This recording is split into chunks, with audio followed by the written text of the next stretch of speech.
ಹೆಣ್ಣು ಮಕ್ಕಳಿಗೆ ಸೆಕ್ಷುವಲ್ ಹರಾಸ್ಮೆಂಟ್ಗಳು ಇತ್ತೀಚೆಗೆ ತುಂಬ ನಡೀತಾ ಇದೆ, ಅದು ಸರ್ಕಾರಿ ಆಫೀಸ್ಗಳಲ್ಲಿ ಕಂಡು ಬಂದಿದೆ ಸರ್. ಅವ್ರ ಮೇಲೆ ವಾಪಸ್ FIR ಮಾಡಿಸಿದ್ದೇವೆ, ದೊಡ್ಡ ದೊಡ್ಡ ಅಧಿಕಾರಿಗಳಿಗೆಲ್ಲ ಶಿಕ್ಷೆ ಕೊಡಿಸಿದ್ದೇವೆ. RTI ಕಾರ್ಯಕರ್ತರದ್ದು ಇನ್ನೊಂದು ಸಮಸ್ಯೆ ತುಂಬ ಸರ್. ಇವತ್ತಿನ ಒಂದು ಸಂದರ್ಭದಲ್ಲಿ RTI ಕಾರ್ಯಕರ್ತರು ಮತ್ತು RTI ದೂರುಗಳು ಹೆಂಗಾಗಿದೆ ಅಂದರೆ ಒಂದು ದಂಧೆ ಥರ ಆಗಿದೆ ಸರ್. ಎಷ್ಟೋ ಮಹಿಳಾ ನೌಕರರು ಸುಸೈಡ್ ಮಾಡ್ಕೊಂಡಿದ್ದಾರೆ. ಸೊ 100 ವರ್ಷದಿಂದ ಮಾಡ್ಕೊಂಬಂದಂತಹ ಒಂದು ಸಂಘಟನೆಯಲ್ಲಿ ಮಹಿಳೆಯರಿಗೆ ಅವಕಾಶ ಇರಲಿಲ್ವಾ? ಹಾಗಾದರೆ ಮೇರಿ ದೇವಾಸಿ ಅಂತಕ್ಕಂಥ ಒಬ್ಬ ಮಹಿಳೆಯಿಂದ ಶುರುವಾಗಿರ್ತಕ್ಕಂಥ ಸಂಘಟನೆ 1920ರಲ್ಲಿ ಅವರು ಕಟ್ಟಿರತಕ್ಕಂಥ ಸಂಘಟನೆಯಲ್ಲೇ ಮಹಿಳೆಯರಿಗೆ ಅವಕಾಶಗಳಿಲ್ಲ. ಅಂದರೆ ನೀವು ಏನೆಲ್ಲ ಚಾಲೆಂಜಸ್ನ ಫೇಸ್ ಮಾಡ್ತಾ ಇರ್ತೀರಿ ಪ್ರತಿನಿತ್ಯ? ಸರ್ಕಾರಿ ಕಚೇರಿಯಲ್ಲಿ ನಡೀತಕ್ಕಂಥ ಸಮಸ್ಯೆಗಳು ಬೇರೆ, ವೈಯಕ್ತಿಕ ಸಮಸ್ಯೆಗಳು ಬೇರೆ, ಕೌಟುಂಬಿಕ ಸಮಸ್ಯೆಗಳು ಬೇರೆ, ಸಾಮಾಜಿಕ ಸಮಸ್ಯೆಗಳು ಬೇರೆ. ಈ ಇಷ್ಟು ಸಮಸ್ಯೆಗಳ ಮಧ್ಯದಲ್ಲಿ ಮೊಟ್ಟ ಮೊದಲ ಬಾರಿಗೆ ಕಿರುಕುಳಕ್ಕೆ ನಾವು ಒಳಪಡ್ತೇವೆ, ತಾರತಮ್ಯಗೆ ಒಳಪಡ್ತೇವೆ. ಕೀಳ್ಮಟ್ಟದಲ್ಲಿ ನೋಡ್ತಾರೆ, ಬಡ್ತಿ ವಿಚಾರದಲ್ಲಿನೂ ಕೂಡ ಕೆಲವೊಂದು ಸಲ ಆ ಥರ ಬಹಳಷ್ಟು ಸಮಸ್ಯೆಗಳಾಗ್ತವೆ. ಆಮೇಲೆ ಪುರುಷ ನೌಕರರಿಂದ ಕಿರುಕುಳಗಳಾಗ್ತವೆ. ಆ ಸಂಘಟನೆಯಲ್ಲಿ ನೀವು ಏನು ಚಾಲೆಂಜಸ್ನ ಫೇಸ್ ಮಾಡ್ತಾ ಇದ್ವಿ ಬೀಯಿಂಗ್ ಅ ವುಮನ್? ಟೇಬಲ್ ಡಿಸ್ಕಷನಲ್ಲಿ ನಮ್ಮನ್ನು ಅವರು ಕನ್ಸಿಡರ್ ಮಾಡೋದಿಲ್ಲ. ಯಾವುದಾದ್ರೂ ಮಹತ್ವದ ನಿರ್ಧಾರಗಳನ್ನು ತಗೊಳ್ಬೇಕಾದ್ರೆ ನಮ್ಮ ಜೊತೆ ಅವ್ರು ಡಿಸ್ಕಷನ್ ಮಾಡೋದಿಲ್ಲ. ಅಂದರೆ ನಾವು ಸುಮ್ಮನೆ ಒಂದು ಮಹಿಳಾ ಪದಾಧಿಕಾರಿಗಳಾಗಿ ಇರಬೇಕೇ ಹೊರತಾಗಿ ನಮ್ಮ ಒಂದು ಯಾವುದೇ ಪಾತ್ರ ಅಲ್ಲಿ ಇರೋದಿಲ್ಲ. ಮೇಲ್ ಡಾಮಿನೇಷನ್ ಇರುತ್ತೆ. ನೀವು ಏನಾದರೂ ಅದನ್ನು ರೈಸ್ ಮಾಡಿದರೆ ಮಾರನೇ ದಿವಸದಿಂದ ನಿಮ್ಮನ್ನು ನೋಡೋ ರೀತಿಗಳು ಬೇರೆ ಬೇರೆ ಇರುತ್ತೆ. ಹೌದಾ? ನಿಜವಾಗ್ಲೂ 3 ಲಕ್ಷಕ್ಕಿಂತ ಹೆಚ್ಚು ಸದಸ್ಯತ್ವ ಇದೆಯಾ ನಿಮ್ಮ ಸಂಘಟನೆಯಲ್ಲಿ? ಹೌದು ಸರ್, 52% ಮಹಿಳಾ ನೌಕರರು ಕೆಲಸ ಮಾಡ್ತಾ ಇದ್ದೀವಿ. ನಿಮ್ಮ ಸಂಘಟನೆಯ ಮುಖ್ಯ ಧ್ಯೇಯ ಉದ್ದೇಶ ಏನು ಅಂತ? ಮಹಿಳಾ ನೌಕರರ ಸಾರ್ವತ್ರಿಕ ಅಭಿವೃದ್ಧಿ ಆಗಬೇಕು. ಕಾಮನ್ ಆಗಿ ಕಂಡುಬಂದಿರುವ ಸಮಸ್ಯೆಗಳು ಮತ್ತೆ ಬೇಕು ಅಂಥೇಳಿ ನಮ್ಮ ಹೆಸರನ್ನ ಲೋಕಾಯುಕ್ತದಲ್ಲಿ ಕೊಡೋದಾಗಲಿ, ನಮ್ಮ ನಡಿಗೆ ಸಮಾನತೆಯ ಕಡೆಗೆ ಅಂತ. ಬೇರೆ ಮುಂದುವರಿದ ದೇಶಗಳು ನಾವು ತಗೊಂಡವಾಗ ಮುಂದುವರಿದ ದೇಶಗಳಲ್ಲಿ ಪುರುಷ ಮತ್ತು ಮಹಿಳೆಯರು ಸಮಾನತೆಯಿಂದ ಕೆಲಸ ಮಾಡ್ತಾರೆ. ಆದರೆ ನಮ್ಮ ದೇಶದಲ್ಲಿ ಮಹಿಳೆಯರ ಒಂದು ಭಾಗವಹಿಸಿಕೆ ಪಾರ್ಟಿಸಿಪೇಷನ್ನು 4% ಇದೆ. ಬೇರೆ ಫಾರಿನ್ ಕಂಟ್ರೀಸಲ್ಲಿ 74% ಇದೆ. ಹಾಗಾಗಿ ನಮ್ಮ ದೇಶದಲ್ಲಿ ಅದು 74% ಮತ್ತು 50% ಬಂದವಾಗ ನಾವು ನಿಜವಾಗ್ಲೂ ಮಹಿಳಾ ದಿನಾಚರಣೆನ ಆಚರಿಸ್ತೇವೆ.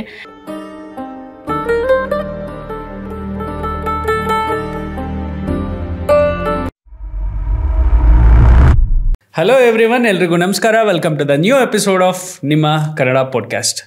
ಫಾರ್ ದ ಫಸ್ಟ್ ಟೈಮ್ ನನ್ನ ಶೋನಲ್ಲಿ ಇಂಟರ್ನ್ಯಾಷನಲ್ ವುಮೆನ್ಸ್ ಡೇನ ಸೆಲೆಬ್ರೇಟ್ ಮಾಡ್ತಾ ಇದ್ದೀನಿ. ಯಾವ ರೀತಿ ಅಂತ ಹೇಳಿದ್ರೆ, ಇವತ್ತು ನನ್ನ ಜೊತೆಗೆ ಒಬ್ಬರು ವಿಶೇಷವಾದ ಗೆಸ್ಟ್ ಇದ್ದಾರೆ. ಶಿ ಈಸ್ ನನ್ ಅದರ್ ದ್ಯಾನ್ ರೋಶ್ನಿ ಗೌಡ ಅಂತ ಹೇಳಿ. ಕರ್ನಾಟಕ ರಾಜ್ಯ ಸರ್ಕಾರಿ ನೌಕರರ ಮಹಿಳಾ ಸಂಘಟನೆ ಹೊಂದಿದೆ, ಅಖಿಲ ಕರ್ನಾಟಕ. ಆ ಸಂಘಟನೆಯ ರಾಜ್ಯಾಧ್ಯಕ್ಷೆ ರೋಶ್ನಿ ಗೌಡ ನಮ್ಮ ಜೊತೆ ಇದ್ದಾರೆ. ಈ ಒಂದು ಮಹಿಳಾ ದಿನಾಚರಣೆಯ ಪ್ರಯುಕ್ತ ನಾನು ಅವರನ್ನು ಸಂದರ್ಶನ ಮಾಡಲಿಕ್ಕೆ ಹೊರಟಿದ್ದೇನೆ. ಈ ವಿಷಯ ಏನಪ್ಪ ಅಂತ ಹೇಳಿದ್ರೆ, ಎಷ್ಟೋ ಜನರಿಗೆ, ಮಹಿಳಾ ನೌಕರರಿಗೆ ಒಂದಷ್ಟು ಸಮಸ್ಯೆಗಳಿರ್ತವೆ. ಆ ಸಮಸ್ಯೆಗಳಿಗೆ ಕುರಿತಾದಂತಹ ಸಾಲ್ವ್ ಮಾಡಲಿಕ್ಕೆ ಒಂದು ವೇದಿಕೆ ಬೇಕು. ಆ ವೇದಿಕೆಯನ್ನು ಸೃಷ್ಟಿ ಮಾಡಿ ಅದನ್ನು ಮುನ್ನಡೆಸ್ಕೊಂಡು ಹೋಗ್ತಾ ಇದ್ದಾರೆ. ವಿಶೇಷ ಏನು ಅಂತ ಹೇಳಿದ್ರೆ, ಆ ಒಂದು ದೊಡ್ಡ ಸಂಖ್ಯೆಯನ್ನು ಕೇಳಿ ನಾನೇ ಒಂದು ರೀತಿ ಶಾಕ್ ಆದೆ. 3 ಲಕ್ಷಕ್ಕೂ ಹೆಚ್ಚು ಜನ ಈ ಸಂಘಟನೆಯಲ್ಲಿ ಸದಸ್ಯರಿದ್ದಾರೆ ಅನ್ನೋದೇ ಒಂದು ವಿಶೇಷ. ಎಸ್, ಶುರು ಮಾಡೋಣ. Welcome to the new podcast. ನಮಸ್ತೆ ಮೇಡಮ್. ನಮಸ್ಕಾರ sir. Madam, for the first time ನಾನು ನನ್ನ ಕನ್ನಡ ಪಾಡ್ಕಾಸ್ಟ್ ಸ್ಟಾರ್ಟ್ ಆದಮೇಲೆ ನಿಮ್ಮ ಜೊತೆಗೆ ಇಂಟರ್ನ್ಯಾಷನಲ್ ವುಮೆನ್ಸ್ ಡೇನ ಸೆಲೆಬ್ರೇಟ್ ಮಾಡ್ತಾ ಇದ್ದೀನಿ. First of all I would like to thank you and ನಿಮಗೆ ಮಹಿಳಾ ದಿನಾಚರಣೆಯ ಆರ್ಥಿಕ ಶುಭಾಶಯಗಳು. ಥ್ಯಾಂಕ್ ಯು ಸರ್, ಧನ್ಯವಾದಗಳು. ಸೊ ಮನೆಯಲ್ಲೂ ಅಷ್ಟೇ, ಹೊರಗಡೆನೂ ಅಷ್ಟೇ, ಹೆಣ್ಣು ಸಮಾಜದ ಕಣ್ಣು ಅಂತ ಹೇಳ್ತಾರೆ. ಸೊ ಸಮಾಜದ ಕಣ್ಣು ಒಂದು ಹೆಣ್ಣು. ಆ ಹೆಂಗಸರಿಗೆ ಎಲ್ರಿಗೂ ಸೇರಿ ಒಂದು ನೌಕರರ ಸಂಘಟನೆಯನ್ನು ರಾಜ್ಯ ಮಟ್ಟದಲ್ಲಿ ನೀವು ಇವತ್ತು ಹುಟ್ಟಾಕಿ, ಸೊ ಆ ರಾಜ್ಯ ಮಟ್ಟದ ಒಂದು ಸಂಘಟನೆಯನ್ನು ಮುನ್ನಡೆಸ್ಕೊಂಡು ಹೋಗೋದಿದೆಯಲ್ಲ, ಅದು ಒಂದು ಬಹಳ ದೊಡ್ಡ ಟಾಸ್ಕ್. ಹೇಗೆ ಸಾಧ್ಯ ಆಯಿತು ಇವೆಲ್ಲ? ಹೇಗೆ ಶುರು ಆಗತ್ತೆ ನಿಮ್ಮ ಜರ್ನಿ ಅಂತ ಹೇಳಿ? ನಮ್ಮ ಜರ್ನಿ ಹೇಳಬೇಕು ಅಂತಂದರೆ, ನಾನು ಸರ್ಕಾರಿ ನೌಕರರಿಗೆ ಏನು ಸೇರಿದ್ನೋ ಡೇ 1ನಿಂದನೇ ನನಗೆ ಅನ್ನಿಸ್ತಾ ಇತ್ತು. ಯಾವಾಗ ನಾನು ಸರ್ಕಾರಿ ಸೇವೆಗೆ ಸೇರಿದ್ದೆ 2009ನಲ್ಲಿ, ನಾನು ಸರ್ಕಾರಿ ಸೇವೆಗೆ ಸೇರಿದ್ದ ಸಮಯದಿಂದನೂ ಕೂಡ ನಾನು ನೋಡ್ತಾ ನನ್ನ ವೃತ್ತಿ ಜೀವನದಲ್ಲಿ ದಿನ ನಾವೇನು ನೋಡ್ತಾ ಇರ್ತೇವೆ, ಮಹಿಳಾ ನೌಕರರಿಗೆ ಆಗ್ತಕ್ಕಂಥ ಒಂದು ಸಮಸ್ಯೆಗಳು, ಅವ್ರಿಗೆ ಆಗ್ತಕ್ಕಂಥ ಒಂದು ಒತ್ತಡ, ಅವ್ರಿಗೆ ಆಗ್ತಕ್ಕಂಥ ಕೆಲವೊಂದು ಕಿರುಕುಳಗಳು, ಇವೆಲ್ಲನೂ ನೋಡಿ ನನಗೆ ಅನ್ನಿಸ್ತಾ ಇತ್ತು, ಯಾಕೆ ನಾವು ಒಂದು ಮಹಿಳೆಯರ ಒಂದು ಸಮೂಹ, ಇಷ್ಟೊಂದು ದೊಡ್ಡ ಸಮೂಹ ನಾವು ಇದ್ದೀವಿ, 52% ನಾವು ಮಹಿಳಾ ನೌಕರರು ಇದ್ದೀವಿ, ಆದರೂ ಕೂಡ ನಾವು ಸಂಘಟಿತರಾಗಿಲ್ಲ, ಒಂದಾಗಿಲ್ಲ, ಒಗ್ಗಟ್ಟಿನಿಂದ ನಾವು ಇನ್ನೂ ಕೆಲಸ ಮಾಡ್ತಾ ಇಲ್ಲ ಅಂತ ಯೋಚನೆ ಮಾಡಿದವಾಗ ನನಗೆ ನಮ್ಮ ವೃತ್ತಿ ಜೀವನದಲ್ಲಿ ಸರ್ಕಾರಿ ನೌಕರರ ಸಂಘಕ್ಕೆ ನಾವು ನಮ್ಮ ವೃತ್ತಿ ಜೀವನದ ಜೊತೆಗೇ ನಾವು ಸಂಘಟನೆಯಲ್ಲಿ ತೊಡಗಿಸ್ಕೊಳ್ಬಹುದು ಅಂಥೇಳಿ ಗೊತ್ತಾಗಿದ ಮೇಲೆ ನಾನು ಸಂಘಟನೆಗೆ ಮೊದಲ ಬಾರಿಗೆ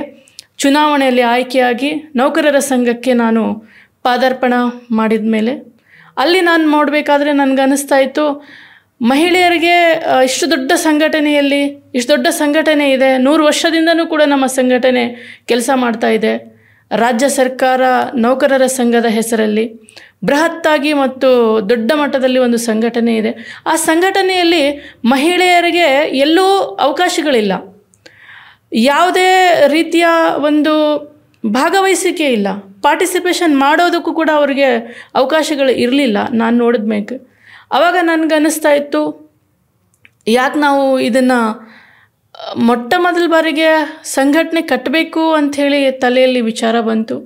ಅದನ್ನು ನಾನು ನನ್ನ ಸಹೋದ್ಯೋಗಿ ಮತ್ತು ನನ್ನ ಸ್ನೇಹಿತರಾಗಿರ್ತಕ್ಕಂಥ ಶ್ರೀಮತಿ ಶಶಿಕಲಾ ಅವ್ರ ಹತ್ರ ಹೇಳಿದವಾಗ, ಇನ್ನೂ ಅನೇಕ ಜನರ ಹತ್ರ, ನಾನು ಅನೇಕ ನೌಕರರ ಹತ್ರ, ಅನೇಕ ಜನಪ್ರತಿನಿಧಿಗಳ ಹತ್ರ, ಅನೇಕ ಸಾಹಿತಿಗಳ ಹತ್ರ, ಮಹಿಳಾ ಸಾಹಿತಿಗಳ ಹತ್ರ, ಮಹಿಳಾ ಚಿಂತನೆ ಏನು ಮಾಡ್ತಾರೆ ಅವ್ರ ಹತ್ರ ಈ ಒಂದು ಪ್ರಸ್ತಾಪವನ್ನು ಮಾಡಿದೆ. ಅನೇಕ ಜನರ ಜೊತೆ ಚರ್ಚೆಗಳನ್ನು ಮಾಡಿ, ಅನೇಕ ಜನರ ಜೊತೆ ನಾವು ಕೆಲವೊಂದು ಸಭೆಗಳನ್ನು ಕೂಡ ಮಾಡಿದ್ವಿ, ಮತ್ತು ಅವರ ಅಭಿಪ್ರಾಯಗಳನ್ನು ಕೂಡ ಸಂಗ್ರಹಿಸಿದ್ವಿ. ಈ ಒಂದು ಬೃಹತ್ ಆಗಿರ್ತಕ್ಕಂಥ ಸಂಘಟನೆ ಇಲ್ಲಿ ನಮಗೆ ಮಹಿಳೆಯರಿಗೆ ಅವಕಾಶಗಳು ಇಲ್ಲ, ಆದರೆ ಅವಕಾಶಗಳು ಇಲ್ಲ ಒಂದು ಕಡೆ, ಆದರೆ ಇನ್ನೊಂದು ಕಡೆ ನಮ್ಮ ವೃತ್ತಿ ಜೀವನದ ಜೊತೆಗೆ ನಮ್ಮದೇ ಆಗಿರ್ತಕ್ಕಂಥ ಸವಾಲುಗಳು ಮತ್ತು ನಮ್ಮದೇ ಆಗಿರ್ತಕ್ಕಂಥ ಕೆಲವೊಂದು ಸಮಸ್ಯೆಗಳ ಜೊತೆಗೆ ಹೇಗೆ ನಾವು ಹೊಂದಾಣಿಕೆ ಮಾಡಬೇಕು, ಹೇಗೆ ಅದರಿಂದ ಹೊರಗಡೆ ಬರಬೇಕು, ಯಾವ ರೀತಿಯೆಲ್ಲ ರಕ್ಷಣೆಯನ್ನು ಪಡಬೇಕು ಅಂಥೇಳಿ ನಾವು ನೋಡಿ ಮತ್ತೆ ಅದನ್ನು ಒಂದು ಸಂಘಟನೆ ರೂಪದಲ್ಲಿ ತಗೊಂಡು ಬರಬೇಕು, ಒಂದು ವೇದಿಕೆಯನ್ನು ಅವರಿಗೆ ಸೃಷ್ಟಿ ಮಾಡಬೇಕು, ಮತ್ತು ಒಂದು ಧ್ವನಿಯಾಗಿ ನಿಲ್ಲಬೇಕು. ಇವರು ಎಲ್ಲರಿಗೂ ಕೂಡ ನನ್ನನ್ನು ಹಿಡ್ಕೊಂಡು ಮೊದಲ ಬಾರಿಗೆ ನಾನು ಕೂಡ ಒಂದು ಸರ್ಕಾರಿ ನೌಕರಳಾಗಿ ಏನು ಕೆಲಸ ಮಾಡ್ತಾಯಿದ್ದೀನಿ, ನಾನು ಎದುರಿಸ್ತಕ್ಕಂಥ ಸಮಸ್ಯೆಗಳು, ಸವಾಲುಗಳು, ಮತ್ತು ನನಗೆ ಬೇಕಾಗಿರ್ತಕ್ಕಂಥ ಯಾವುದಾದ್ರೂ ರಕ್ಷಣೆಗೋಸ್ಕರ ಅಂಥೇಳಿ ನಾವು ಅಂದ್ಕೊಂಡವಾಗ ನಂತರನೇ ಅನೇಕ ಮಹಿಳಾ ನೌಕರರು ಕೂಡ ಇದ್ದಾರೆ. ಇಲ್ಲಿ ಎಷ್ಟೋ ಜನರಿಗೆ ಯಾವ ರೀತಿಯಲ್ಲಿ ತಮ್ಮ ಸಮಸ್ಯೆಗಳನ್ನು ಹೋಗಿ ಹೇಳ್ಕೊಳ್ಬೇಕು ಅಂಥೇಳಿ ಗೊತ್ತಾಗೋದಿಲ್ಲ, ಎಲ್ಲಿ ಹೇಳ್ಕೋಬೇಕು ಅಂತ ಕೂಡ ಕೆಲವೊಂದು ಸಲ ಅರ್ಥ ಆಗಲ್ಲ.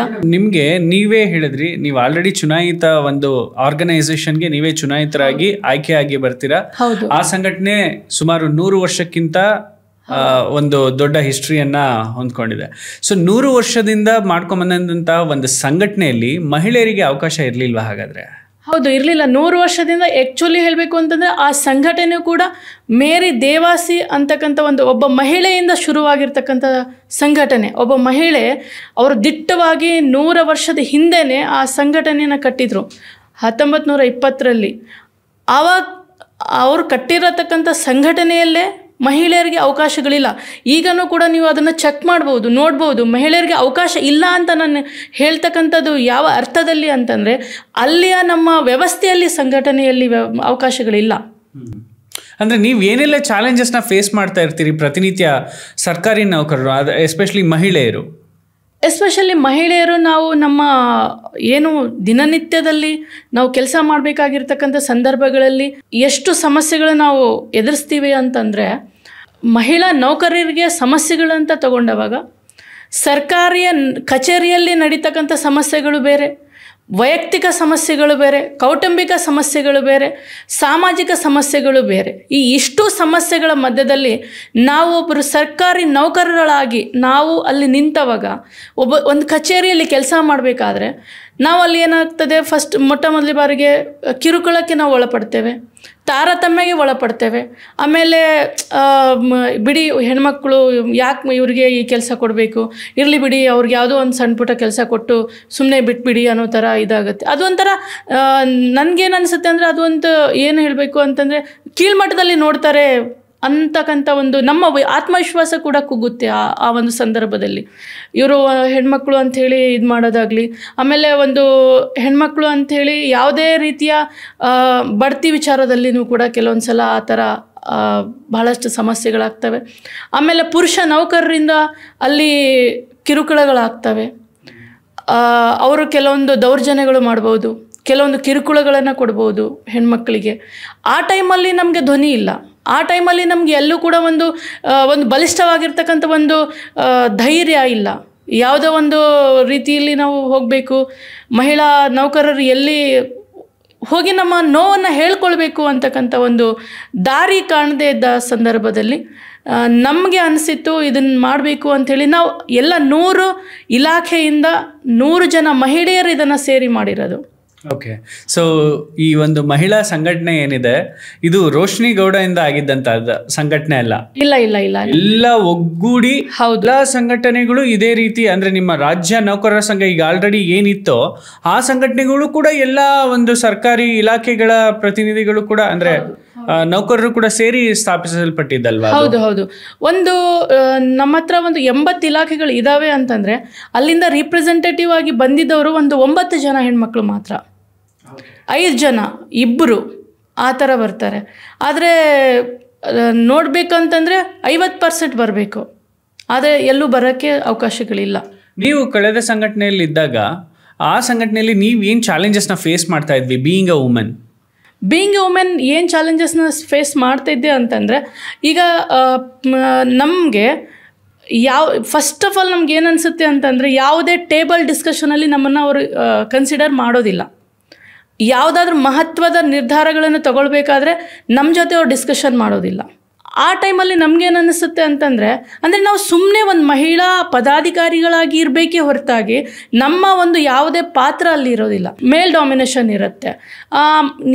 ನೀವು ಏನಾದರೂ ಅದನ್ನು ರೈಸ್ ಮಾಡಿದರೆ ಮಾರನೇ ದಿವಸದಿಂದ ನಿಮ್ಮನ್ನು ನೋಡೋ ರೀತಿಗಳು ಬೇರೆ ಬೇರೆ ಇರುತ್ತೆ. ಇವರು ರೈಸ್ ಮಾಡಿದ್ದಾರೆ, ನಾಳೆಯಿಂದ ಅವ್ರನ್ನ ಸ್ವಲ್ಪ ದೂರ ಇಡಿ, ಅವ್ರನ್ನ ಏನಾದರೂ ಮಾಡಿ ಸ್ವಲ್ಪ ಏನೋ ಹೇಳ್ತೀವಿ ಕುಗ್ಸಿ, ಮತ್ತು ಬೇರೆ ಬೇರೆ ರೀತಿಯಲ್ಲಿ ಅವ್ರನ್ನ ಟಾರ್ಗೆಟ್ ಮಾಡಿ, ಬೇರೆ ಬೇರೆ ರೀತಿಯಲ್ಲಿ ಅವ್ರನ್ನ ಒಂದು ಏನು ಹೇಳ್ತೀವಿ ಅವಕಾಶಗಳನ್ನು ಕೊಡದೇ ಇರೋದು.